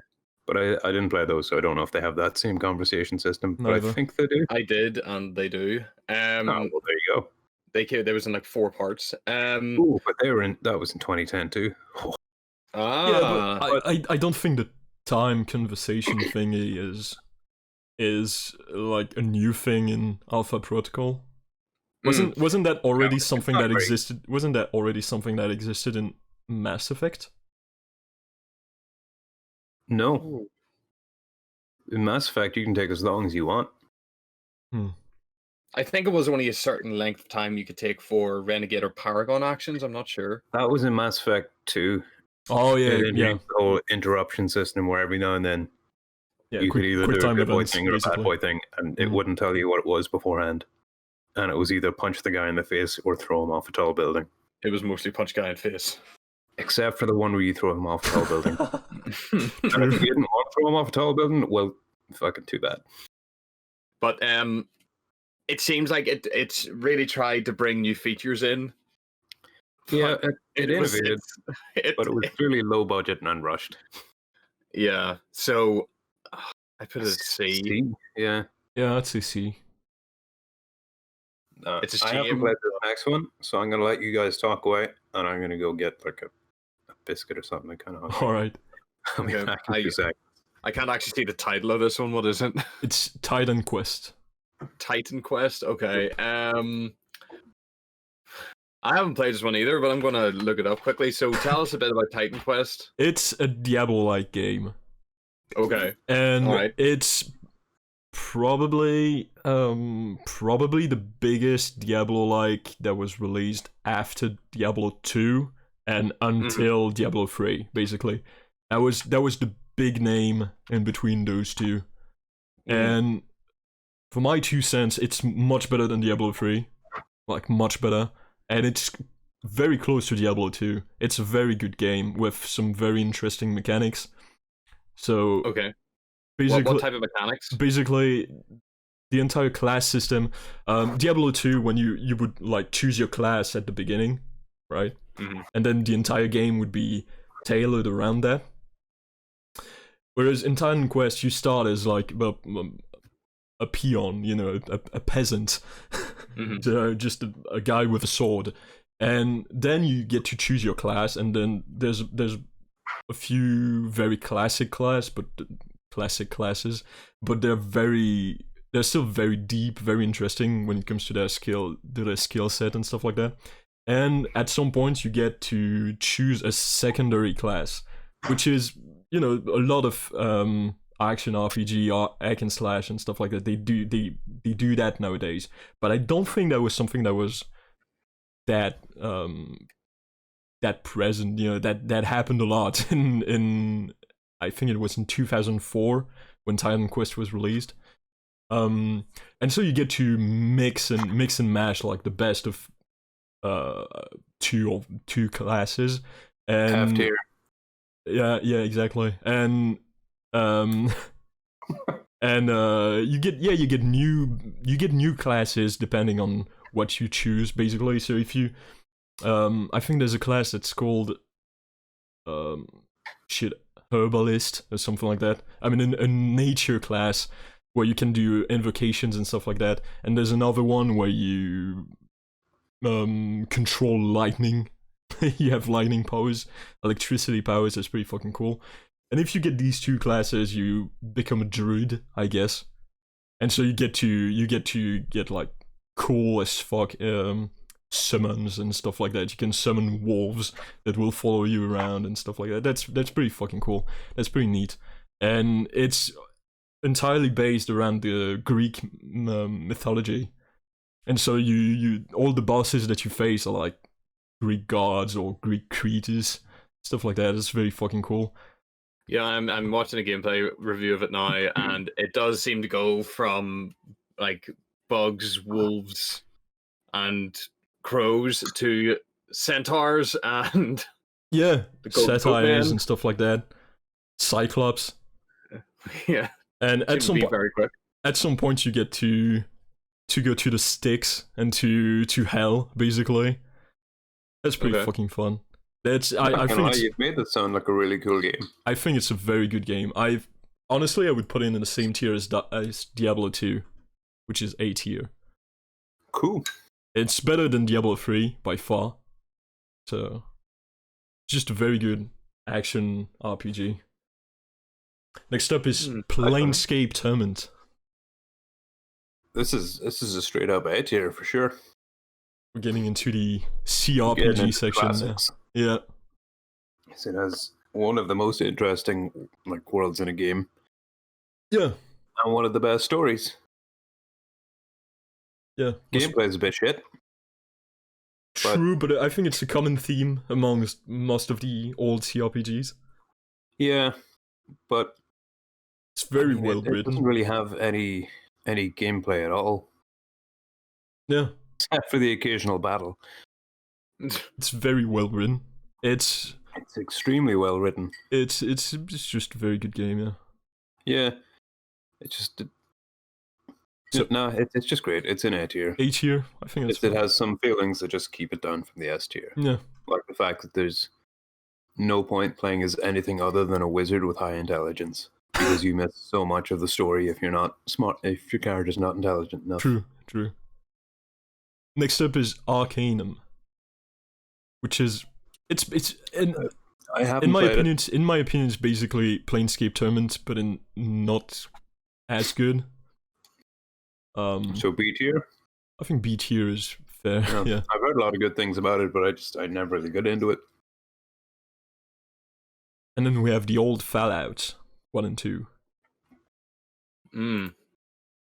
Fallout 1, which was very different for anyone looking back from like a newer Fallout game. Yeah, Fallout 2 was the same thing with Fallout 2. Yeah. I think B. Because I don't know. I mean, the gameplay is not really that engaging, and well, so that's the thing, especially with Fallout 2. Fallout 2 is one of my favorite game of all time, but it's also one of the. It's probably the game that I hate the most when it comes to gameplay. I think gameplay or just game design wise, it's a fucking tragedy. It's awful. It's literally awful. Like nowadays, sometimes I'm like, I get the urge to playing Fallout 2 again because the writing is so good, the world is so good. Like, is there any other game where you can basically, when you can be forced to get married and then you can force your wife into prostitution? I don't think there's any other game. Yeah, Theater Kings maybe, but oh yeah, but it's I think it's one of those games that stand on its own when it comes to these kind of things. Like if there's one game where you can be a son of a bitch, that's probably the old Fallout. That's Fallout 2, yeah, because you can actually kill kids. Well, there you go, prime feature for Kevin. Not saying you should, but it's nice to have the option. It's very nice to have the option, true. But gameplay wise, it's horrible. It's horrid. It hasn't aged very well. I'm turn-based system. I'm convinced it was shit at the time too. I'm convinced. It's just like I'm not a fan of. Coming up we have the Baldur's Gate. I'm not a fan of the gameplay. I think it hasn't aged all that well, but it's playable. Whereas Fallout 2, in my opinion, it's just not fun. Like you have to suffer through the first 10 hours of the game because I remember the start where you start in this temple, and you're specifically given like a spear, but and you fight you create your character before that. So if you create a character that's not melee based, you're just fucked. And it's every fight takes like at the beginning the shittest fight against a plant, literally against a plant, it takes like 10 minutes because you keep missing, then the plant keep missing, then you keep missing, then the plant keep missing, and it goes on and on and on, and it's so shit. Like gameplay wise, it's horrible. With that being said, it's an S tier when it's an S tier when for everything else basically. But so gameplay wise, what are you gonna put? I think Fallout 2 is much better than Fallout 1 all around. So I wouldn't mind to have Fallout 1 being a bit lower. So you think C or B? D? I'd go Fallout 1 B and Fallout 2 A. Personally. I mean, with everything that I've said about the gameplay, I still absolutely love these games. The fact that the rest of it is still good enough that it makes you want to put it high up says a lot about it. I think it's one of those games like maybe it's a bit sad, but it's probably one of those games where it's much better to actually watch someone play it or to have someone play it for you, but you get to choose what they do, you know. You're like, yeah, do that, choose that stuff, but actually play it for me. Like do the fights for me because that's just not fun. All right, yeah, I can agree with that. Are you okay with that? Yeah.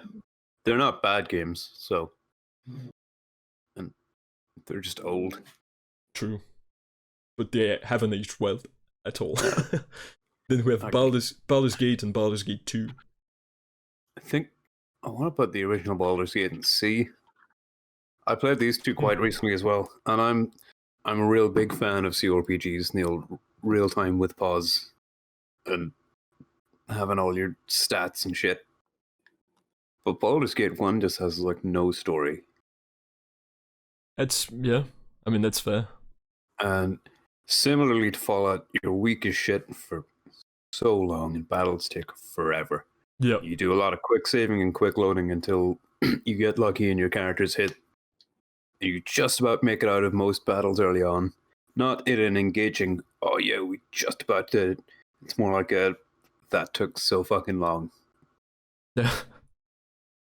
Baldur's Gate 2, I mean, can you scroll up there so we can see what's in the A tier again? Sure. I think it deserves A tier. Baldur's Gate 2. I think it does. Yeah. It has a really, really good story. And It's fun gameplay. very well written. And nice music. Yeah. Alright, yeah. It's just Baldur's Gate 1, but way better. Yeah. Nice. Good job. Good job to you. Have you played Wasteland 2? I haven't played 2 or 3. Okay, I haven't played 3. Danny, have you played either of those? No, unfortunately not. Wasteland 2. I heard about it. I bought it. I don't really years want to ago. get too detailed into it because it's just. I mean, it's not a bad game, but it's not great. I think it's just a good old C tier. See? Yeah. Just the fighting system it's kind of like the Divinity Original Sin in the same vein. So like it's turn-based, yep, but nowhere near as interesting. And the story is kind of I mean, I forgot half of it, except at some point you have to change. You start, I think you start in Arizona, and then you have to go to California for some reason, but I forgot why. I think it's a very middle of the pack kind of game. Pillars of Eternity. Ooh, this is tough. Yeah. I really like it. I mean, I played it, but it never blew me away. Same. I think B. It's good. I'm thinking more C. In all honesty. Right, I mean, well, how much of this game is done better in other series like Tyranny, which is up next? Yeah, and then also the sequel is far better. Is it? So, yeah. I've heard a lot You of have to be a people saying pirate. that the sequel was not as good. Well, they're wrong. Sequel had like And deeper that's combat, and more options, and you got.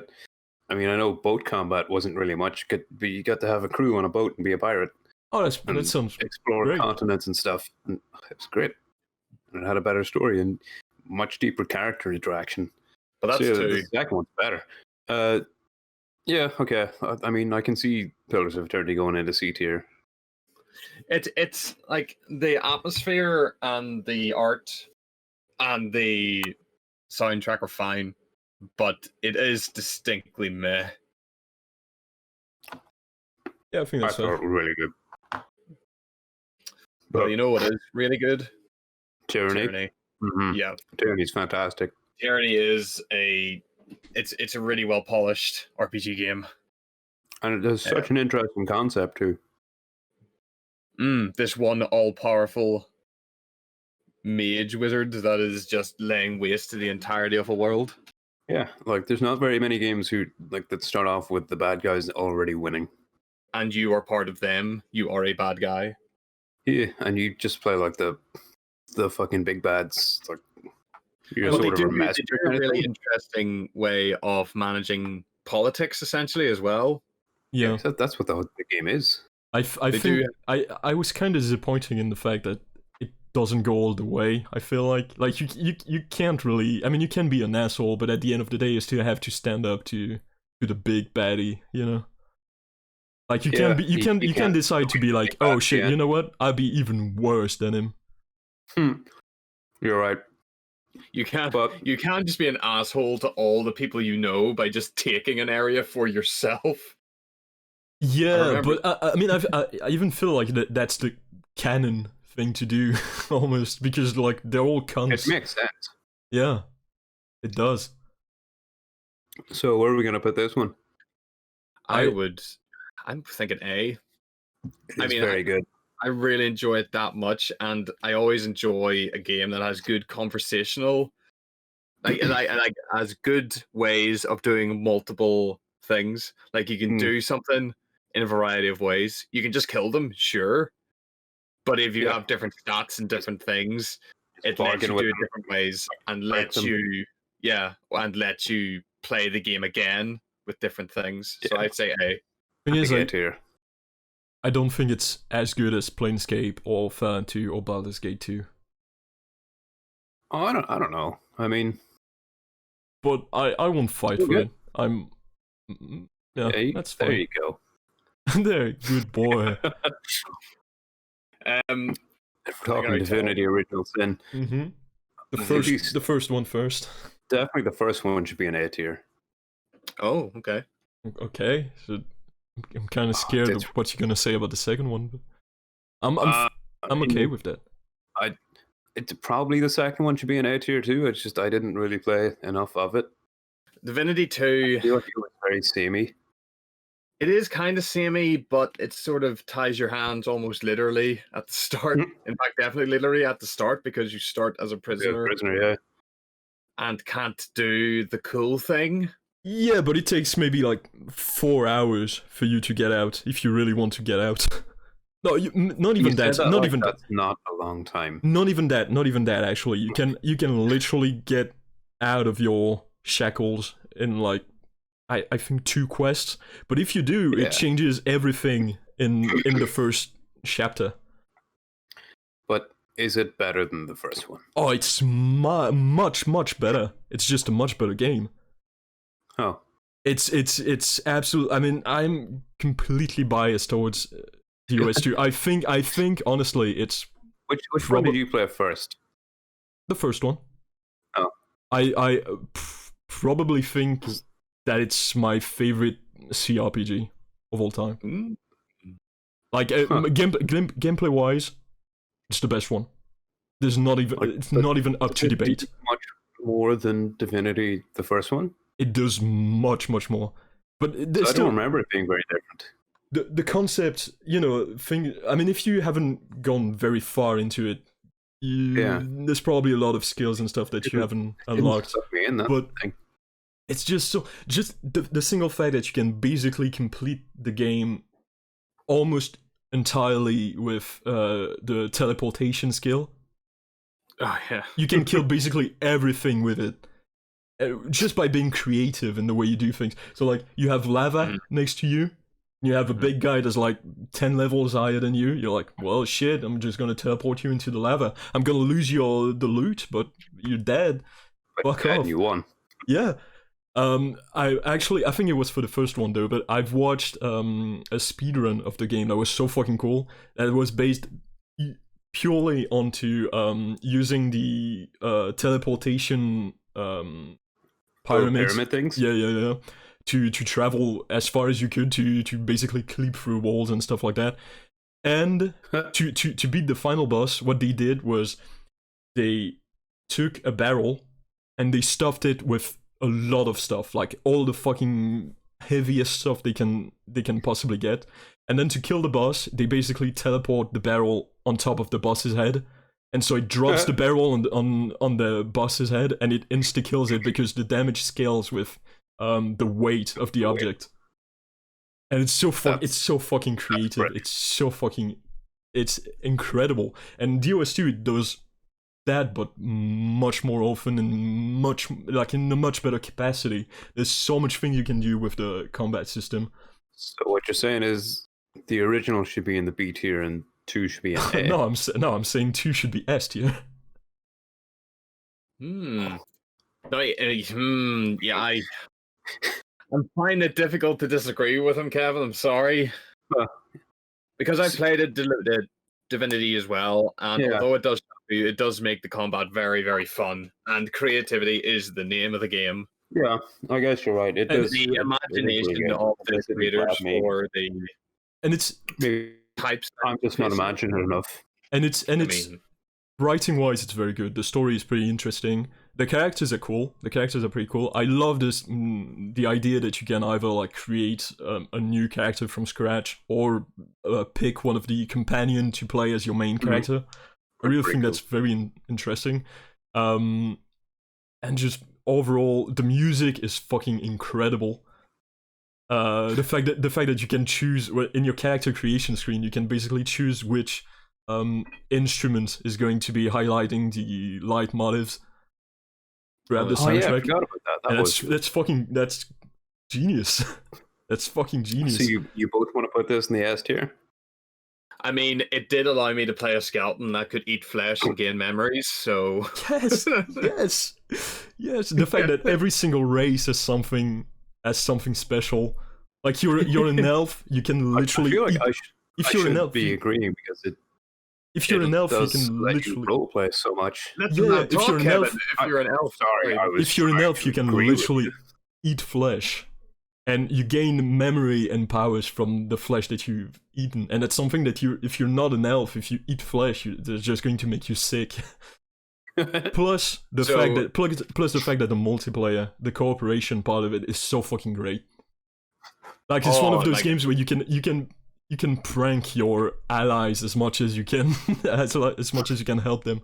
It's fucking amazing. Like, the multiplayer adds so many much more fun dimensions to the game. Like we had a scenario where I was playing multiplayer and somebody had stolen from a vendor and it was undetected, but he ran away. And because he ran away so quickly, the vendor knew what was going on and chased after him and me. And chased us right through the entire map.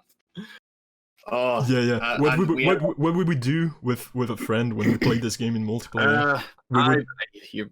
We would basically talk to a vendor, and so have his attention.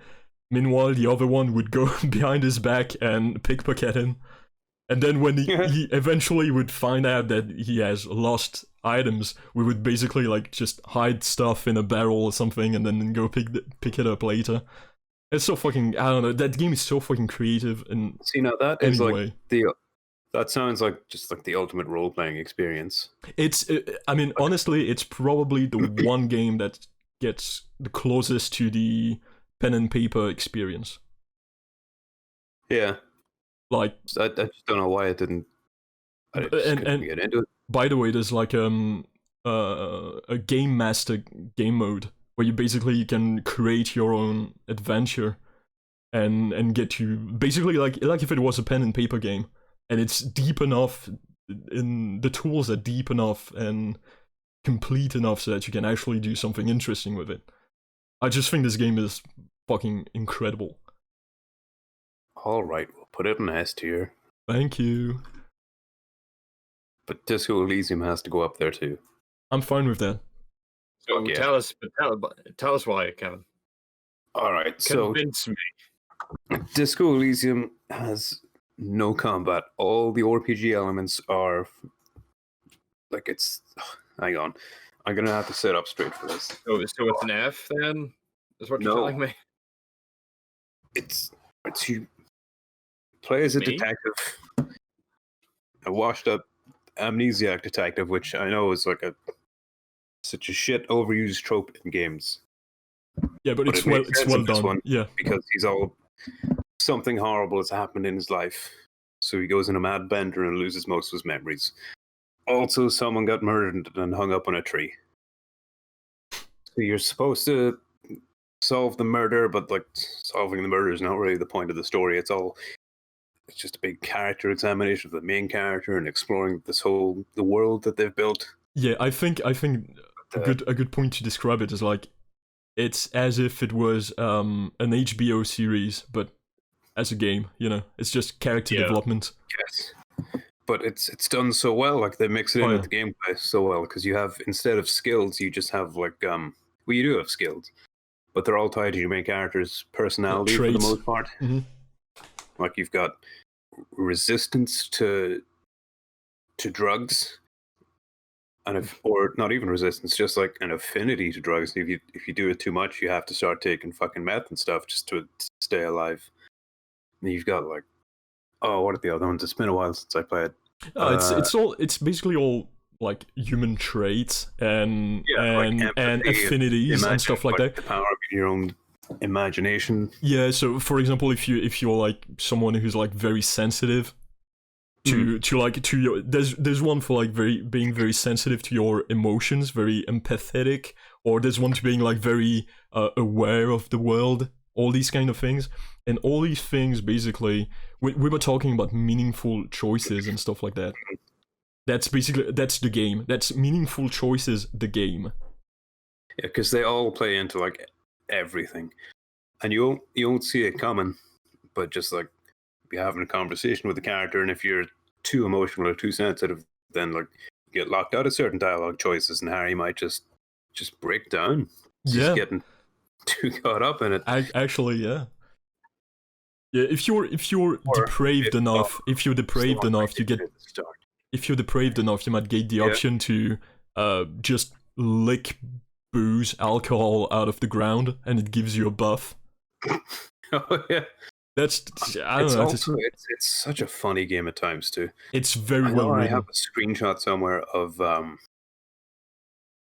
think near the start of the game, I was trying. There's a choice you get where you can give someone flipping the bird while also like doing a cool guy jump out the door.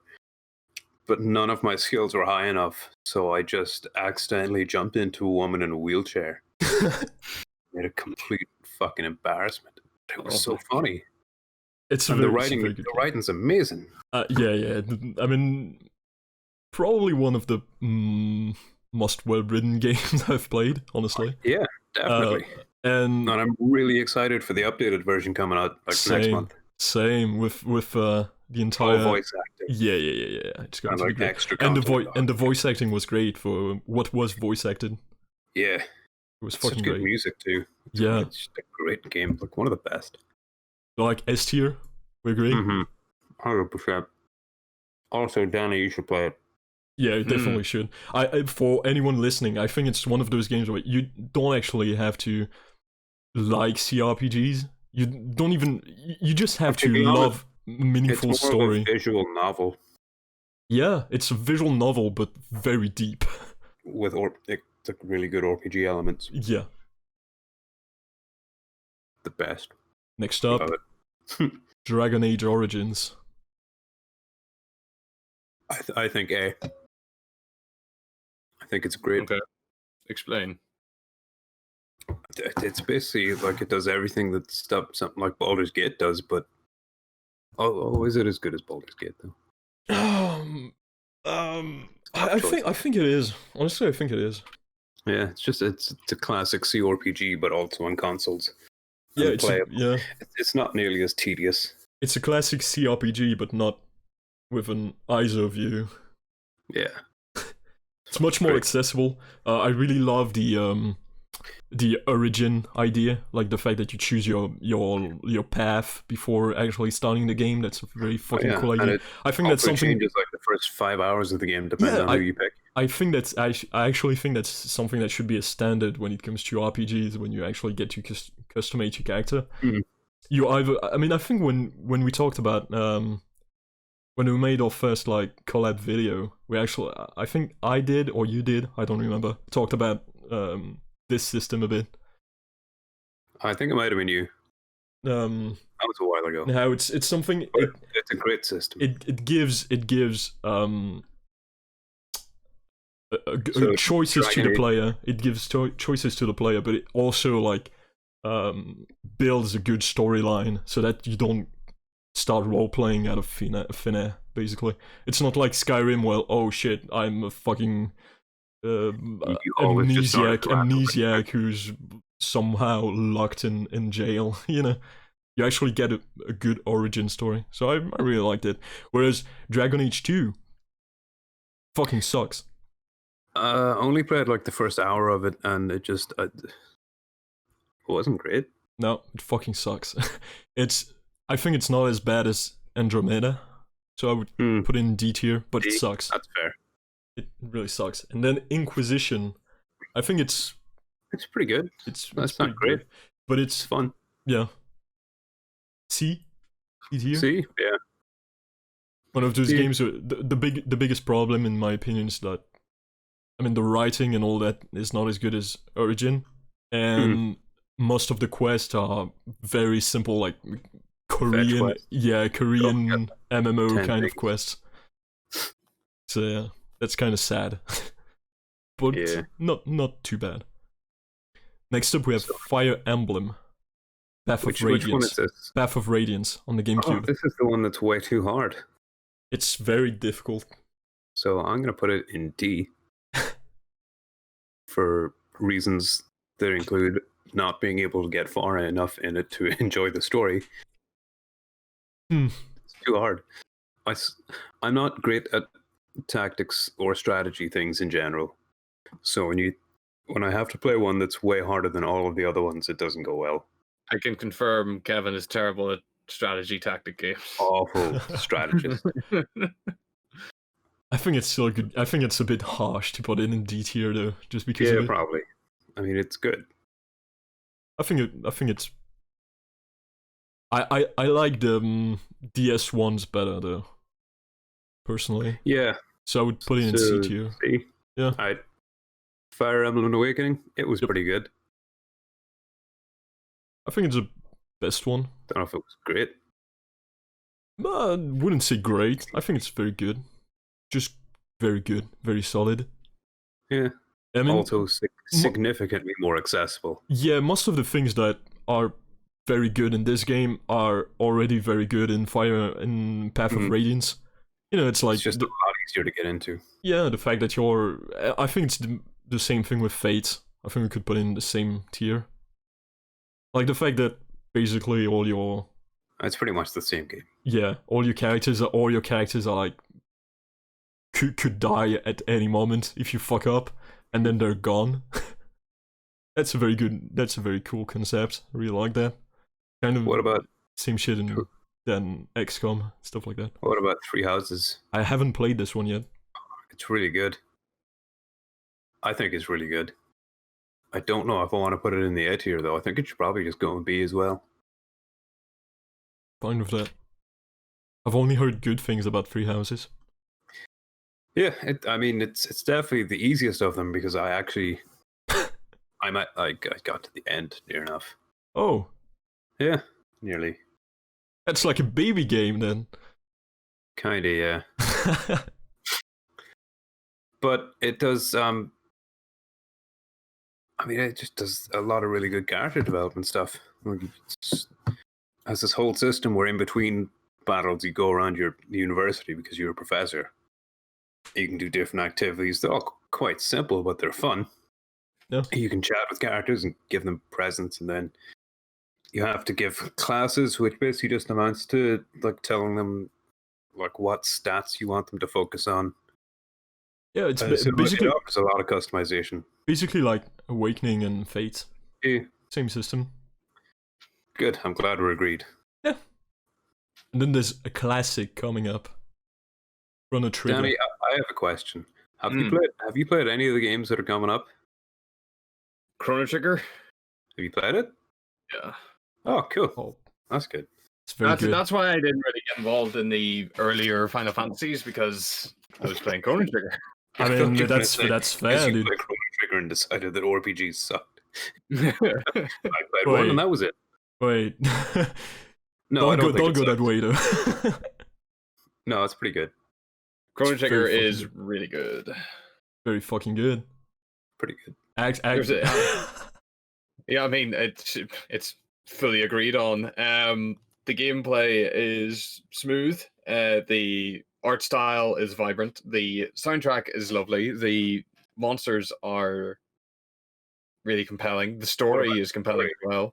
Oh, all right. Yeah. It's an RPG. It's a JRPG game that tries something different too.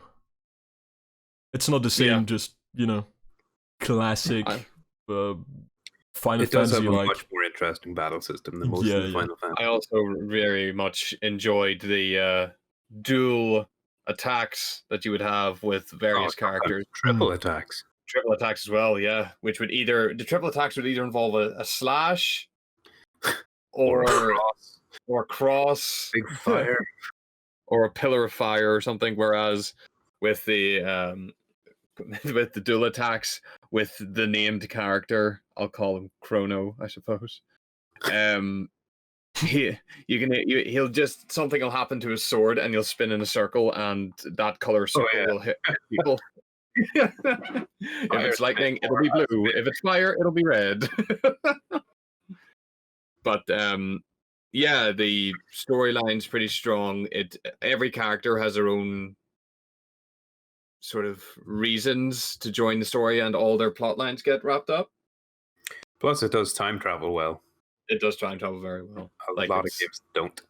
I don't know who created the center of the universe with its lamppost, but that's okay. I don't know how that gets electricity. Must rack up some kind of bill. But anyway, it's I think it is a classic. It is a very much a classic. I see it here.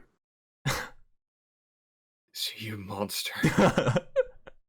I think honestly, I would say S tier personally, but yeah, it's much better than, in my opinion, it's much better than any Final Fantasy game.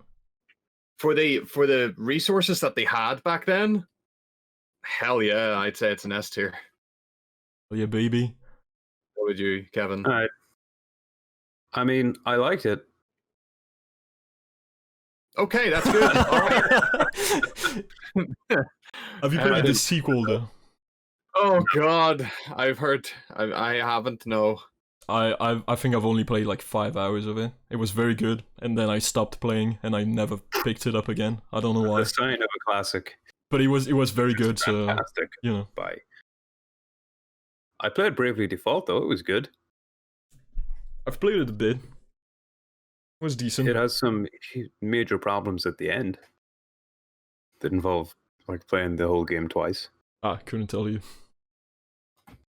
Yeah, no, I think that happens towards the end. You pretty much have to do like everything again. Oh. Which sucks. So where would you put it? I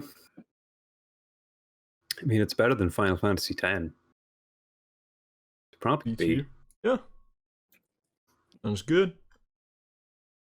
Next up, we have 2 Dragon Quests. So I picked the 2 that, I mean, we already had Dragon Quest VIII, which is by far the most popular and the best one. Mm-hmm. So I picked the other 2 that are like probably the most popular. So 5 and 7. Have you played any of them? No. No, unfortunately not. You are the Dragon Age expert. If Dragon you had Quest clicked like 9 and 6, that would have been good. Never played 6, so. But 9 was cool. 9 and 6 that I played. 9 was cool. Why these Dragon Quest specifically? What's so cool about these? I think these are the most popular. I didn't even consider the last one somehow, but I think these are the most popular ones after 8. I play. No, I didn't. That's why we didn't play them, Kevin. It's too popular for us. Not that we were behind the times at all. All right. In fairness, Dragon Quest games are very long. Yep. I don't have time for that shit. Okay. Unless it was Dragon Quest 11, which I loved. Unless you have time to make a video on it, Kevin, in which case. Yeah, that's different. But yeah, so what is it about these Dragon Quest games? Is it the storyline? Is it the enemies? Is it the gameplay? Why these ones? I've played them a very long time ago, but if I remember correctly, I think the 5th one was basically had this concept where it span on. There's like a few time skips. I watched a review of this one like just a couple days ago. What? I watched a review of this a few days ago. I just remembered. Yes. Yeah, you're right. It does. It plays over like 2 generations. Yeah, I think that's. Yeah. There's like a time skip at some point. There's a couple of time skips, and then you have kids at some point, and then they grow up. And they're in your party, and there's a whole monster catching mechanic. They fight in a party. I think it's this. like a million hours long. I think it's like in my opinion, it's the second best Dragon Quest after 8, but there's like a huge Have you played gap. 11? No. Oh, 11's great. But okay. I'm the only one here that's played it, and it's not on the list. So let's talk about your Dragon Quest games. Yeah, there's like a huge gap between 8 and 5. Like, but do you think it's still A tier worthy?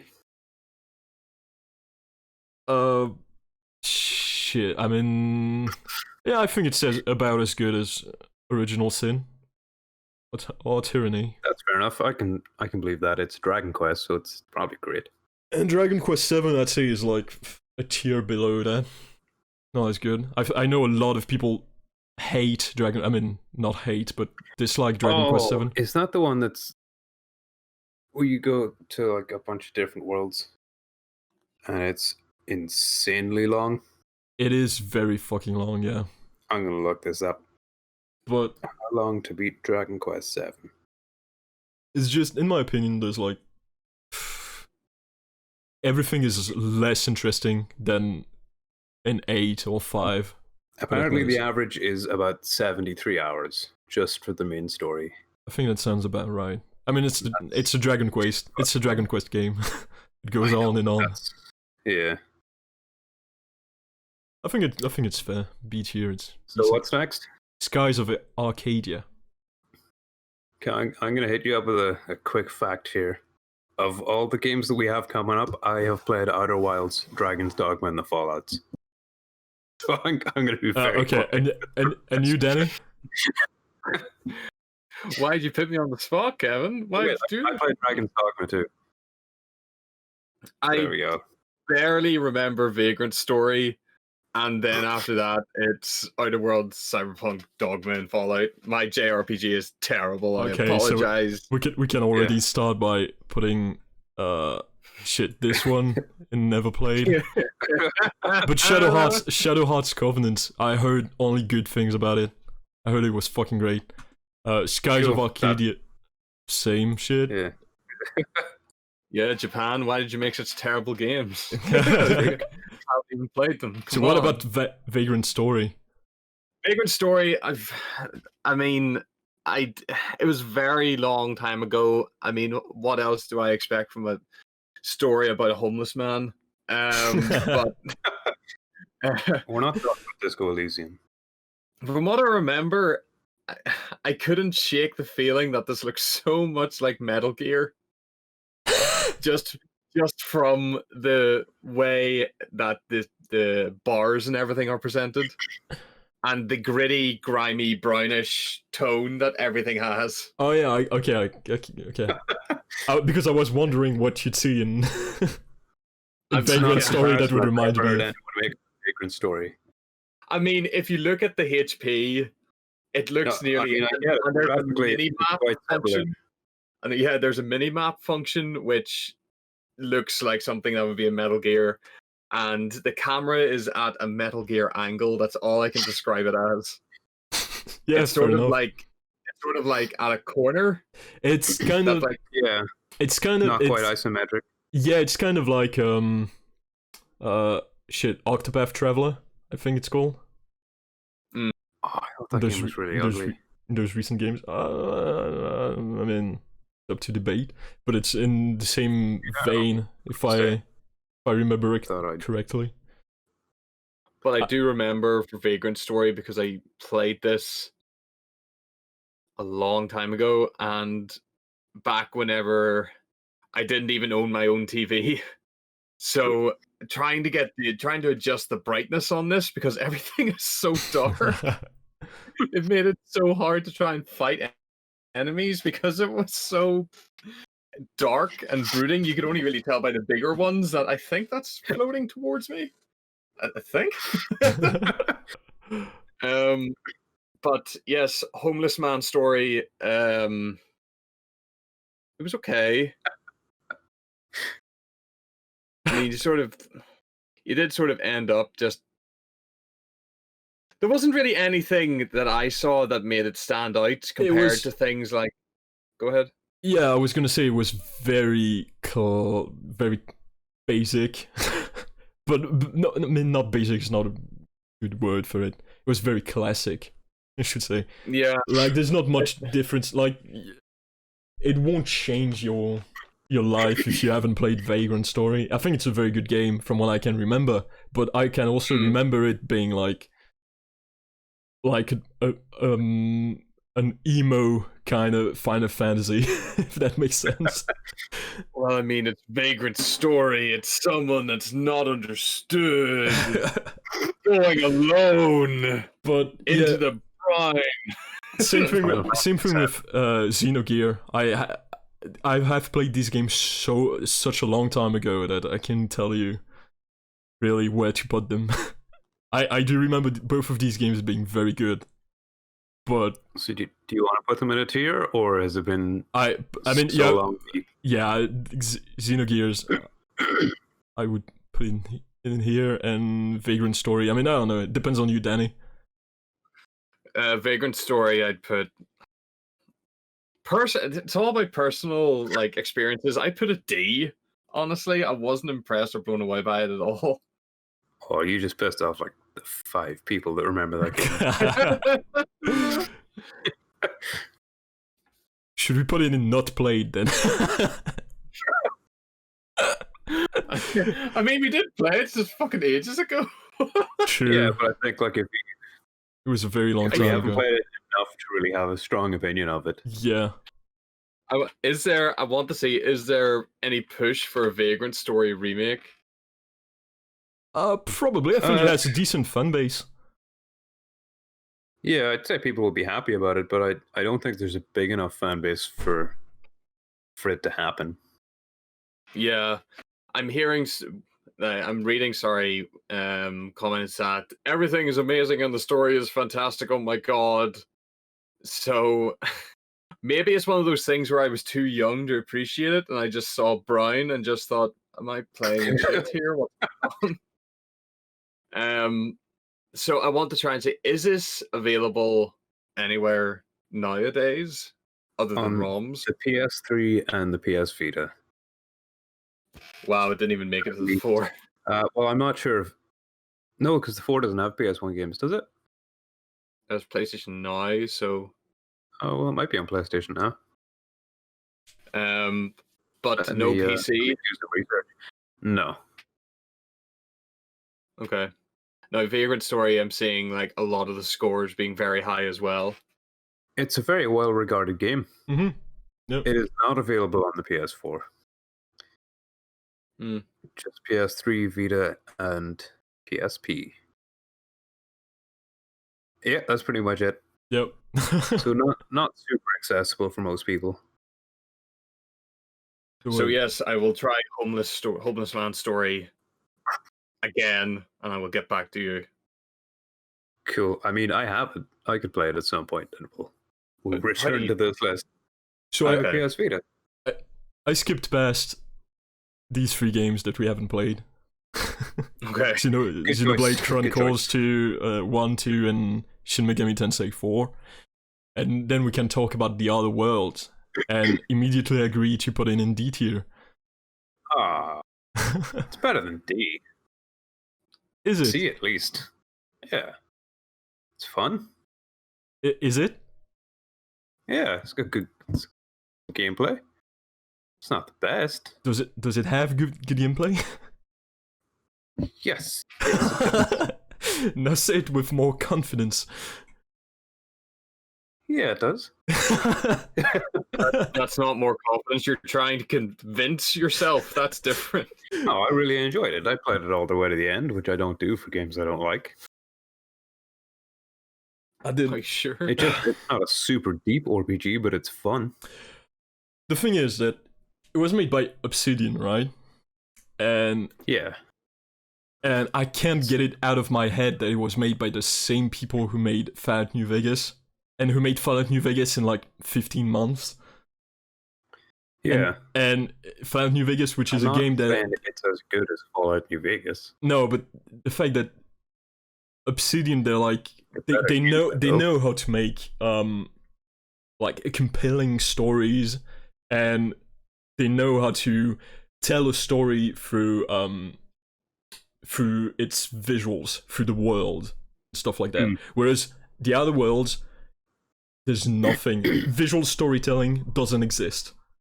Everything about the story, every piece of lore, you have to read them in like computers.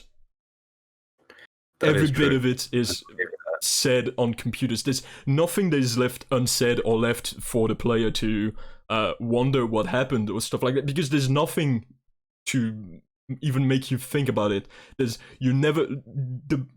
Probably the biggest piece of visual storytelling that you're going to encounter is like going to be a room with like a corpse in it, and always the same corpse, always the same model. What the gunplay and the characters and the story? I think the characters are borderline garbage. Oh, I liked some of them. I maybe a few of them. Father Maxwell, I think that was his name. The priest with the shotgun? Yeah, the priest was okay. That's about the only character that I kind of enjoyed, kind of liked. And there was the girl. Oh yeah, which one? the lesbian one, the engineer woman. Which one? Side quest. You take her to the big ship, and then you help her out with the date. Yeah, see, that was good. No. Oh. I don't know. I think the gameplay was just so boring. Basically, the gameplay consists in you looking for a weapon that will those kind of weapons that you can charge up the shot so that it fires a big fucking ball of energy and it one-shots everything, and then you roll through the game. Get a sniper rifle, easy. Yeah, sniper rifles are the best. You just didn't play the game right. You don't know what you're doing. The snipers are. You don't get enough ammo to actually go through everything. I mean, no, that's not true because that's not true because you find ammo everywhere. So, yeah. But I don't know. There's like maybe 6 different kinds of weapons. Yeah, it's not the deepest of RPGs. I mean, if you wanted to, I'm like this, the setting and the gunplay of it may as well just play Fallout New Vegas. If they want to do something about a big, mad, open world space place, it's completely different in tone. Well, but you can play other Fallout games and get a far better experience than. And I don't know if you guys far better experience. I don't know if you guys remember, but there's at some point you go on the planet, and that's where I stopped. No, I did keep playing a bit after that, but you go on the planet where you will spend literally at least 15 hours, at very least 15 hours, and it's the most painful experience in the world. There's like 2 different types of enemies on this planet. There's like big insect kind of thingies, and then there's lizards. The planet looks like absolute dog shit. It's like a barren. I mean, it's just painful to the eyes. It's not just not something that I didn't like. It's just bad design. You know, it sounds like he didn't like it. Yeah, but it looks like shit. I don't see how anyone could like it.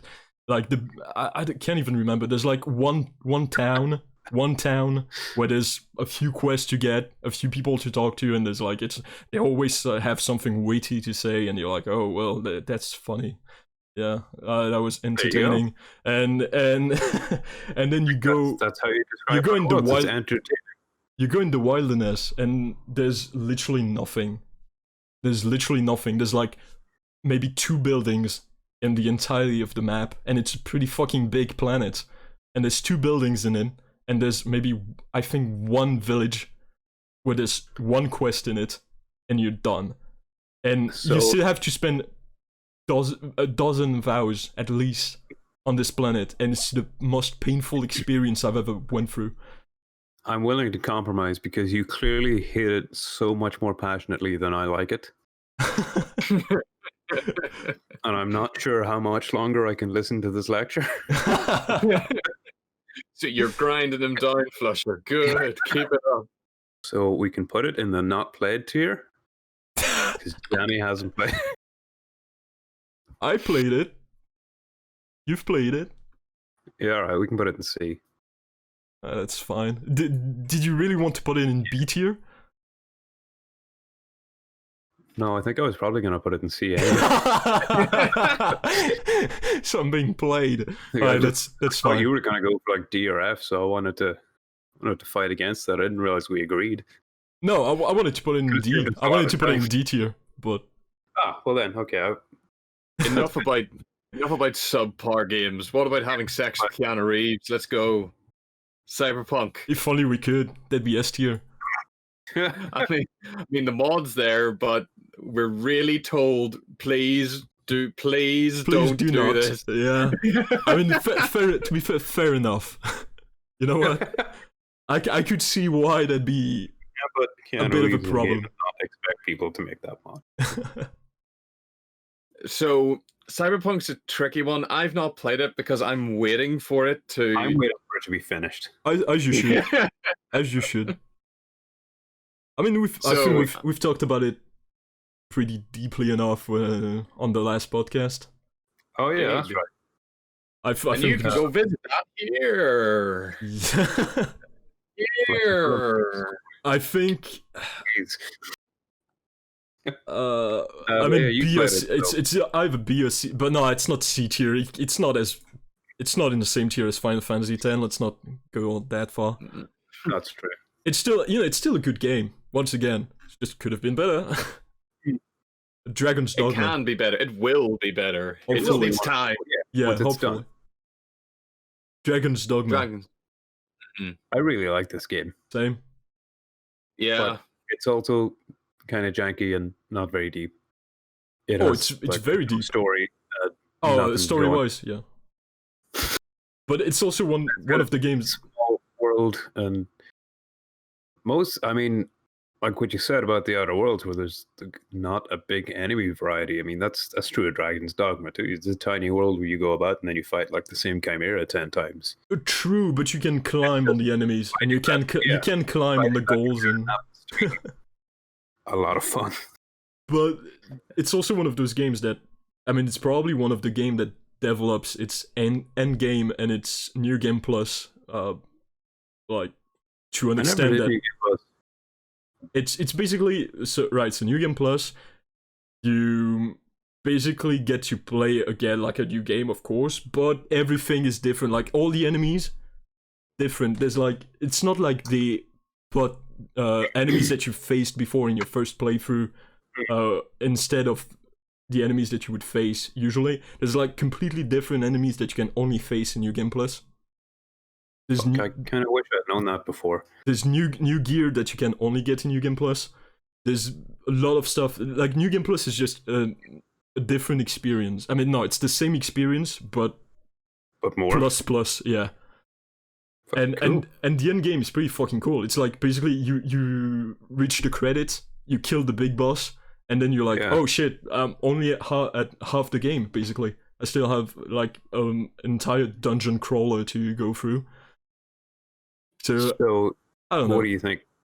I think A or it's, maybe not A, given all Yeah. the games that we've put in A tier, but a good B tier. I think is. I agree with that. It's really good. It's just very smooth. It's a lot of fun, and like Yeah. I think it's one of the only games, like the only action RPGs where I think using magic feels really, really good. Yeah. Especially once you get to higher levels and you're summoning fucking tornadoes and stuff. And the pawn system is very cool. I think it's like one of the fighter classes where you can launch people into the sky off your sword, and then they can grab onto like flying enemies. Yeah, the classes are very cool. But yeah, the pawn system overall, I think, is pretty fucking cool too. Yeah, It could have been better, but it's pretty fucking cool. it sucks that there's no online multiplayer. Yeah. True. Or is there even local co-op? I don't think there is. No, there's not. What about the Fallout? Bethesda's Fallout. Fallout 3 is where I got into the series, as did a lot of people. Mm-hmm. It's the Final Fantasy 7 of Fallout. Yeah. It's a Fallout. It's a Fallout 3s of Borderlands 2s of Final Fantasy 7s of Witcher 2s of. Yeah, Fallout 3 for being a game literally about nothing. Like it's a game like where you're where it's meant to be after a nuclear war, so there's nothing.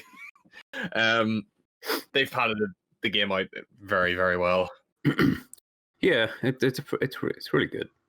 I haven't played it in a while though, so I don't know if it holds up today. But I'd say it does. I mean, who doesn't remember getting shit scared of the Deathclaw camp? Yeah. Deathclaw camp, blowing up Megaton. Yep. Moira. Blowing up Moira. Yeah. It's fucking ghoul Moira. Yeah, coming back as going to the White House, finding George Washington's wig and just wearing that around the place. Oh, the big robot man. Liberty Prime, that's what he was called. Oh, Liberty Prime, communists detected. Yeah, I really, really enjoyed this game. Same. Just for all the extra, it was my first proper game that I got into, even before Skyrim, where it had little minor crap that you could find that had nothing to do with the story, but it just made for really compelling playing. Like, it will feel more real. Like the radio system was great because you just find this mysterious, random radio station, and if you follow its signal, you come to a shack with a woman that has nothing to play. So you go and find her a violin that's been preserved, and she'll play like classical music over that radio station now. That's pretty cool. Or the Republic of Dave. I was about to say that, yeah. Yeah, the Republic of Dave, which has Dave and a selection of other people. I think it's Dave and they're all Daves.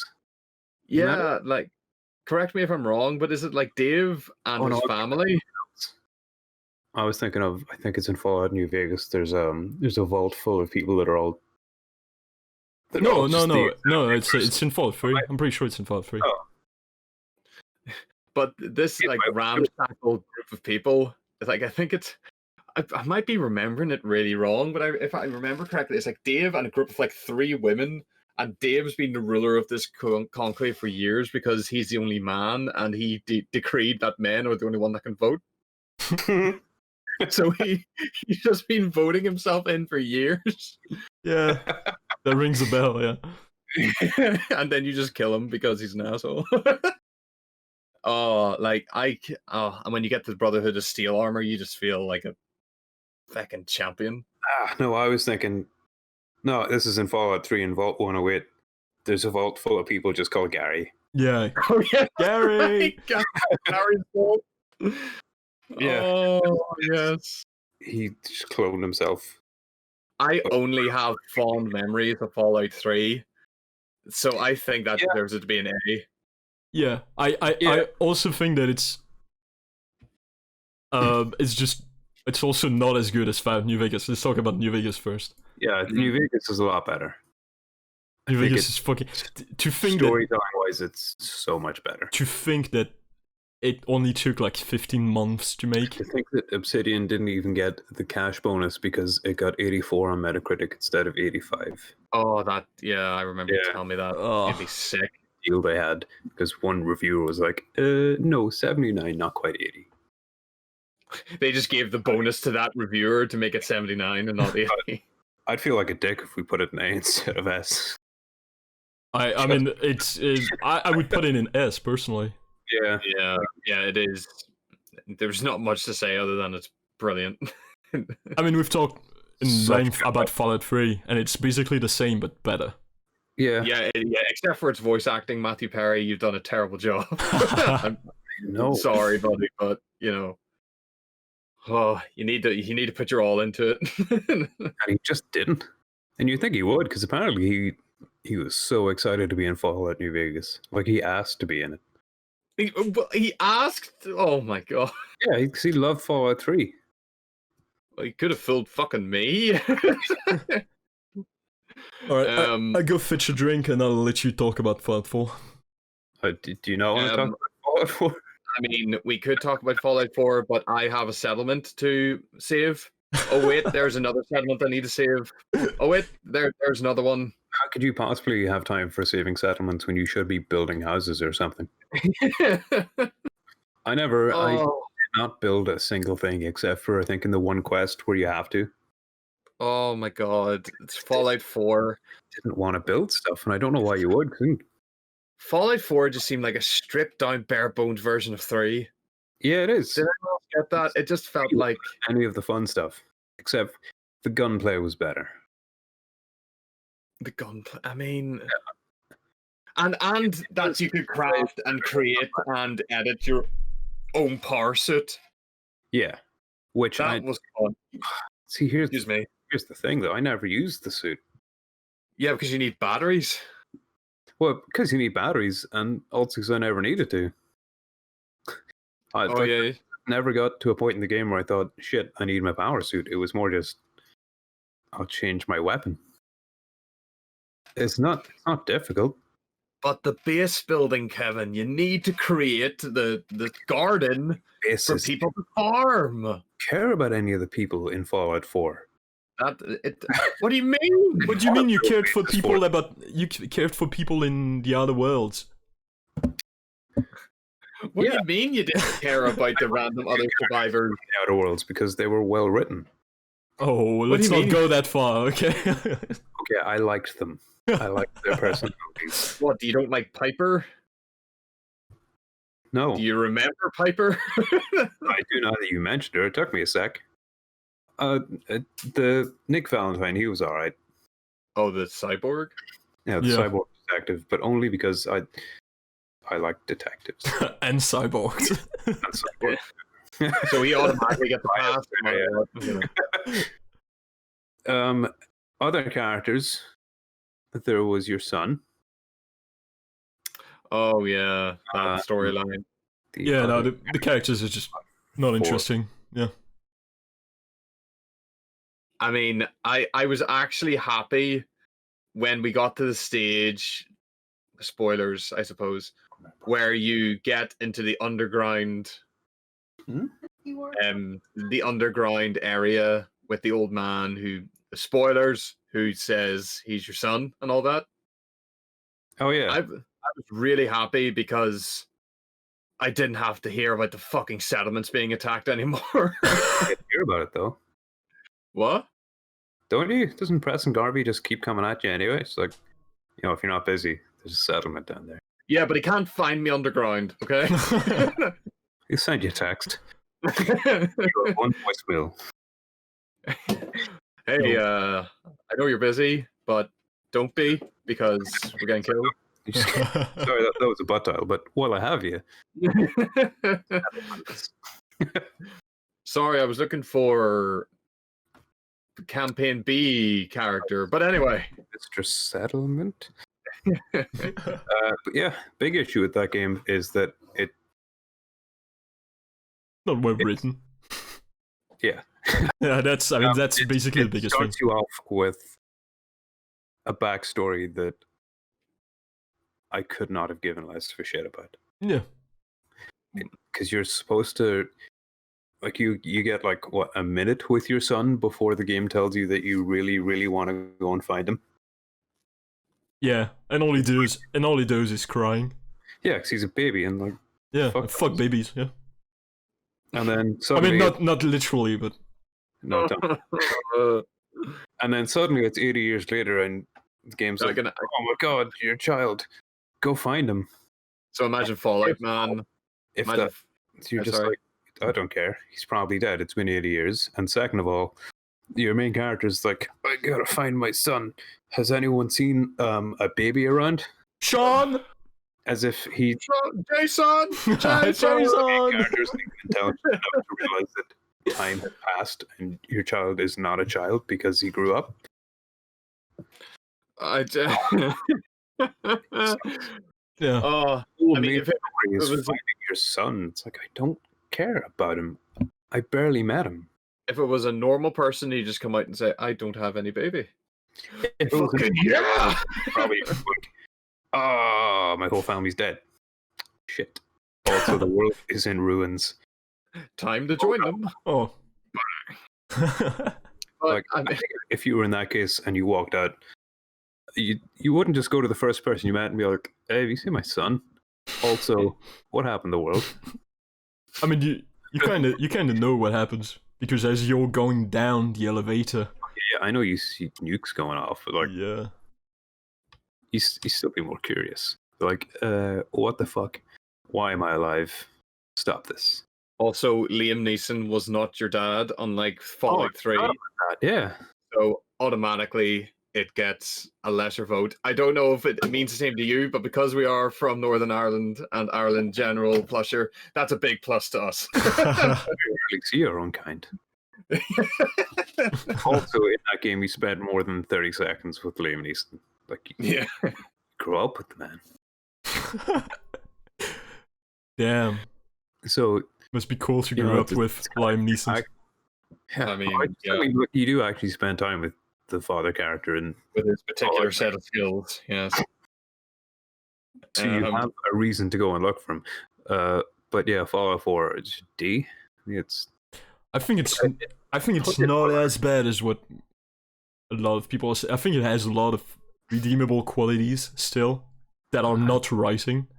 So like once again, like the exploration, the gameplay is decent. The exploration is rewarding most of the time. Also, the quests are shit and the writing's off.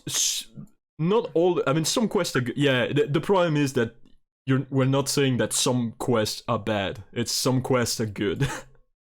Like there's a drug deal quest, I think, that is pretty cool. With an open world and just say yes. Some true.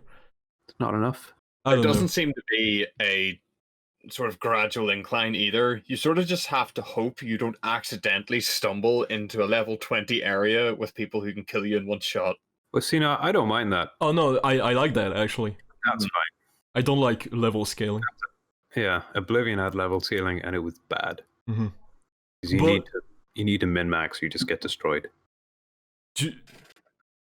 Also, I still enjoyed playing through Fallout 4 all the way, whereas I absolutely hated my time playing the Outer Worlds. So putting Fallout 4 at a lower tier than the Outer Worlds is going to pain me very hard. I did play a lot of Fallout 4, so I enjoyed the gameplay. I enjoyed shooting people and exploring. I'll give the only thing I can remember about Fallout 4 that was exciting was when you went into this old school and found eggs. Eggs? And the eggs are not the thing that you want to fuck with. Do you not like eggs? No, it's what laid the eggs. Oh, you mean the old church? Oh, sorry, it was a church. Yeah. That was a great moment.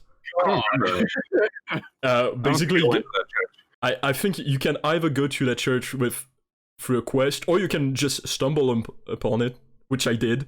And so I got into. You can go in from the basement, and then the further you progress in the house or in the church, rather, you can hear like rambling noises and big roars and stuff like that. And as you go up the stairs, you can start like finding out that it's just a big fucking deathglow, but like very, very strong. And it's not very far away from the starting zone, I think. So like you're getting out of Concord or whatever the first city's called, and you can basically get there in like 10 minutes. And so you're massively underleveled. Oh my god. Yeah. And I remember like struggling a lot, but still wanting to kill that fucker. So I spent a lot of time in this place, but that was great. That was a great moment. That was bloody terrifying. I wasted about 15 rocket launchers on that damn thing. I did the same thing. I remember going to my power armor and all on, just thinking, I know you're here, motherfucker, come on. That was great. So that's gonna go. That's one of the redeemable moments, I think. Well, we're done. Oh my god, are we? We each get one veto. Yep. Are we gonna? We can review everything first. Yeah, we can review everything first and then see. All right. So F tier, we're all agreed that's a good shot. Yeah, Andromeda broke my heart. Yeah, and Kingdom Hearts 3. I think that's fair. Kingdom Hearts 3 broke Kevin's dog's heart. So yeah. Yeah. Terrible. D. Fable 3. Yep, everything fits in there. Sword and Shield. Super mediocre. A super mediocre RPG. RPG. and Dragon Age 2. Super mediocre too. Yeah. But with less plumbers. Yeah. And then the C tier is kind of a weird one. Mm. There's a lot of very popular games in here. Yeah, and still good C games. tier we can call the compromise tier. Kinda, yeah. I mean, or tiers, or hasn't aged well tier. Yeah. so Diablo 3, Nier, or Child Killer, as I found out recently with their coloring books. You kill children in Nier. What?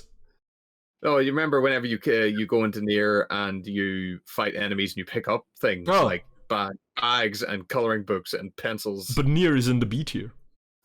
Nier. Oh, God, it's Kingdom of Amalur. Sorry, I got confused by Burly Man Standing. Burly Man Standing. Kingdom Come, yeah. Sorry, I got No, confused. not Kingdom Come. Kingdom of Amalur. I mean, same shit. And in the B tier, actually a lot of good games in the B tier. Yeah. Mm. And also Undertale, right there in the middle. What a shame.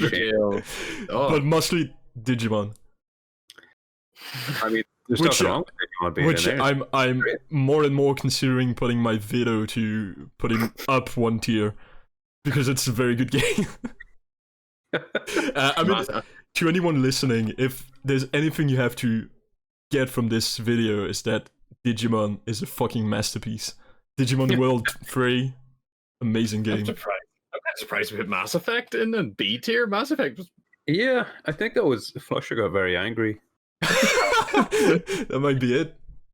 Did I fight? I mean, you have a veto to No, we use. did. Where did Mass Effect 2 go? It's in A tier. So It's that in was A okay. tier. It's in A tier.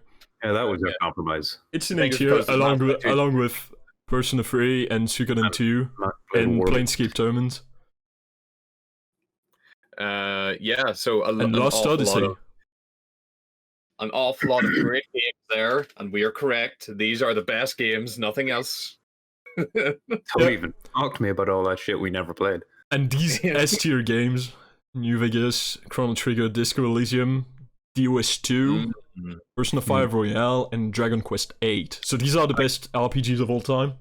Is that what Yeah. we're saying? If we ever Yeah, had RPGs that we could think of at this one time, because I'm more thinking about it, and we forgot ones like Bioshock, and we forgot. Bioshock's an immersive sim.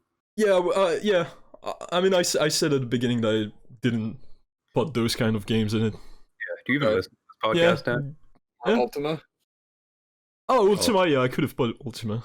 I actually thought about it later, like Ultima 7 or In the World. I remember I was trying to play Ultima, and we just got. We oh God! I remember Ultima we got lied to by a child. Do you Yeah. remember where a child said that bull is coming to attack me, That's and so the we one. attacked and killed the bull, and then the And entire town attacked us, Because apparently that was the town's bowl.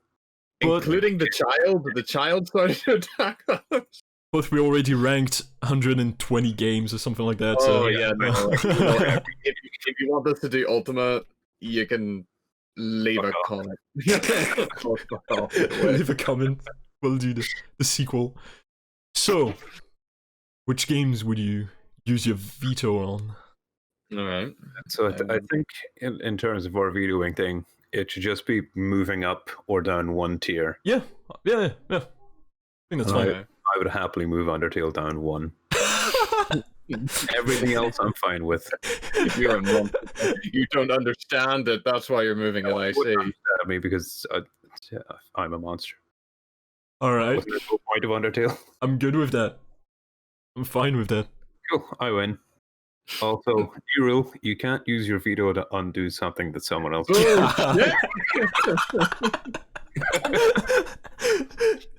Oh. You're you're pining for a big boy. Would Plot twist. would you have used it to rank it up?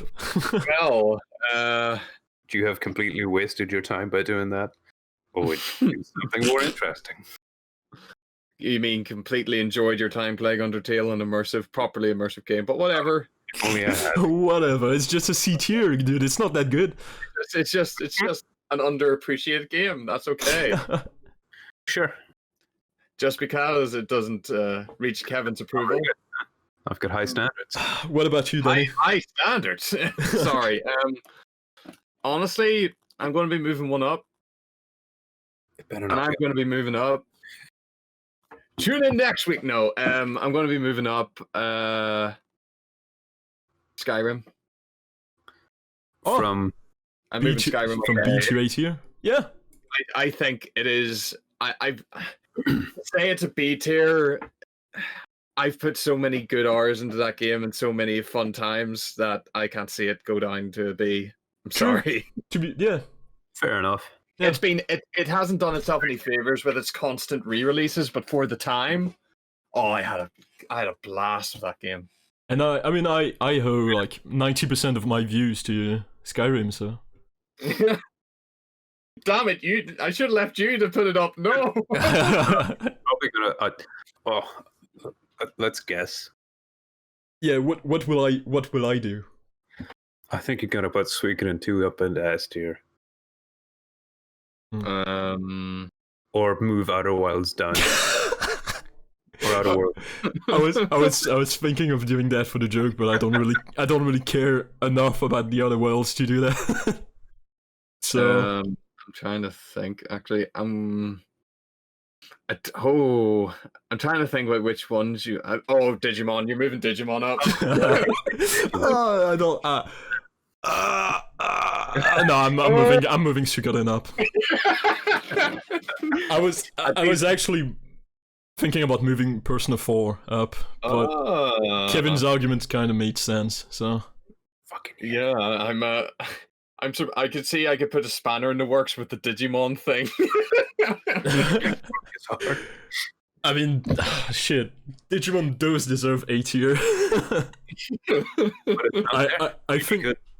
I think Fun. I think the biggest surprise for me though is Lost Odyssey in A tier. So good. Not that I disagree with it fundamentally, but it's just surprising. Yeah, well, I mean that's the wonderful world of tiers. I'm now trying to think about what I'm trying to think. What was the biggest surprise? Actually, that's a good topic, Kevin. What was the big surprise for you? Fuck, that's a good question. I mean, Digimon surprised me. I didn't think it was going to come up at all. True. I did say that it was kind of a curveball. Yeah. It's probably the least popular game in this entire list, in the sense that no one has played it except me. It was bloody great. I was surprised you didn't like Mass Effect as much. I thought we would all be in agreement that would be A tier material. Yeah, I mean, I did agree with 2, but yeah, the first one,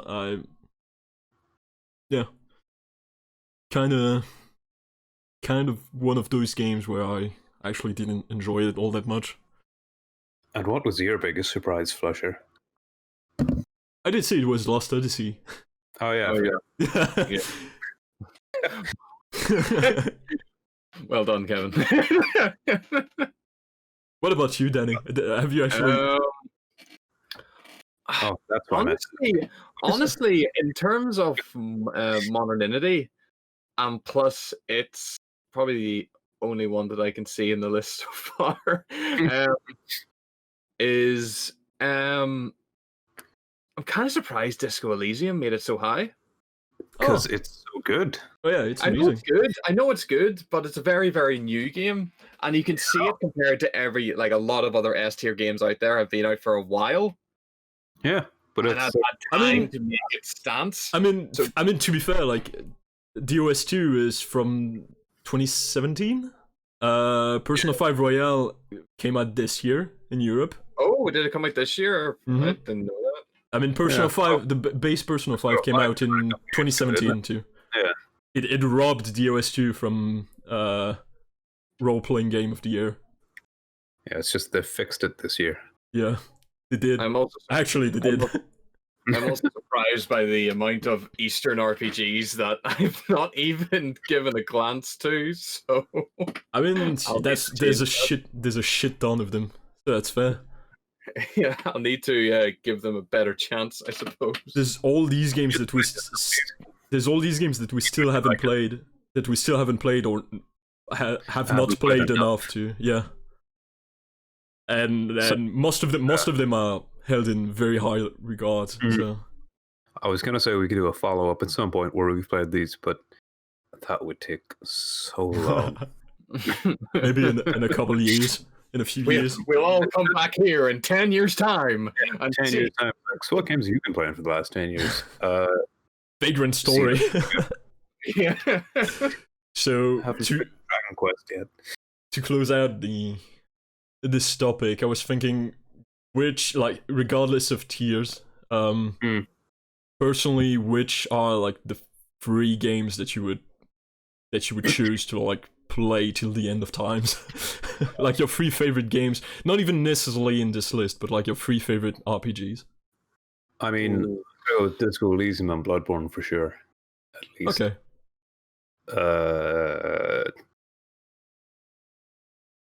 I don't know what else, but definitely those 2. That's actually really tough. It is. Skyrim for one. For the end, the only games I can play. So Skyrim, Mountain Blade Warband, and Yakuza 0. Oh. Yakuza 0 is just so It's so good. And it is so fun. I was close to making my veto for Yakuza 0 to go to S tier just because of back in my day. I would have been fine with that. But no, yeah, I'm happy. Yakuza 0, Skyrim, and Warband? Yeah.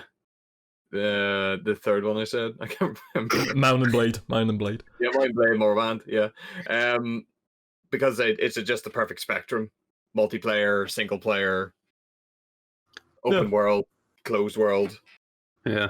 And you, Kevin, it was Disco Elysium, Bloodborne, and Morrowind? Yeah. Those are just the best. What about These you, are the Flusher? best. Sweet kitty. I think I would go with Divinity, Original Sin 2. Probably either Persona 5 or 4. I'd say 5 since it's S tier. And I don't know. Shit. Maybe Dragon Quest. Yeah. Dragon Quest 8. Maybe Dragon Quest 8 or Chrono Trigger. You have to leave one. It's like a child. You have to leave one behind, Flusher. I'm a child.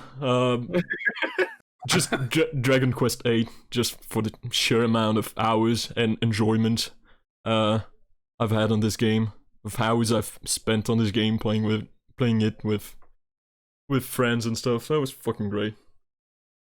All good choices. True. Nice variety in there too. Yeah, actually. None of us picked any of the same games. Yeah. I'm actually surprised by that, but yeah. I could have picked Disco Elysium. I think it's one of the best choice possible. Fucking great. You did. Yeah. It was close to me picking Mass Effect, but I would only enjoy it once, and then I play it again, and just... You played twice. One for back. I know who fucking who. Well, I think we're done. I think we did a good fucking job. Oh, that's a hard couple of hours work there. Yeah, it only took like 4 hours or something. Intense debate, but here we are. The quintessential RPG list. May nobody start out against it because they will be wrong. We're allowed to come out. This is the definitive list for all time. Yep. So even the ones that are in the not played section, they will remain not played for anyone ever. Yeah. Even games that have not yet been released. Yeah. Okay, yeah. They're not part of it. All the games in the not played section never actually existed, and I'm sorry. You may have thought you played them, but you're just wrong. Blade? Unfortunate. What's that? Well, thank you for watching. No problem. And but you didn't watch, Kevin. I've been watching this whole time. Oh shit. Yeah. This is a great episode. Oh, well, thanks. We're I think on you were in the it. Well, sick live stream. thanks you two for joining me here, and for being who you are, and for allowing me to put Sugar into in the S tier at the end of the day. I mean, you were the last one to put your veto in. We didn't really have a choice. True. But we should do this again. But we should maybe pick a different genre. Yeah, and maybe pick RPGs. Maybe pick like less games. Maybe instead of 120 odd, we should probably. Yeah, we'll just limit ourselves at 100. Yeah. Well, see you soon. All right, everybody. We will see you later. It's been a pleasure. Bye-bye. Bye.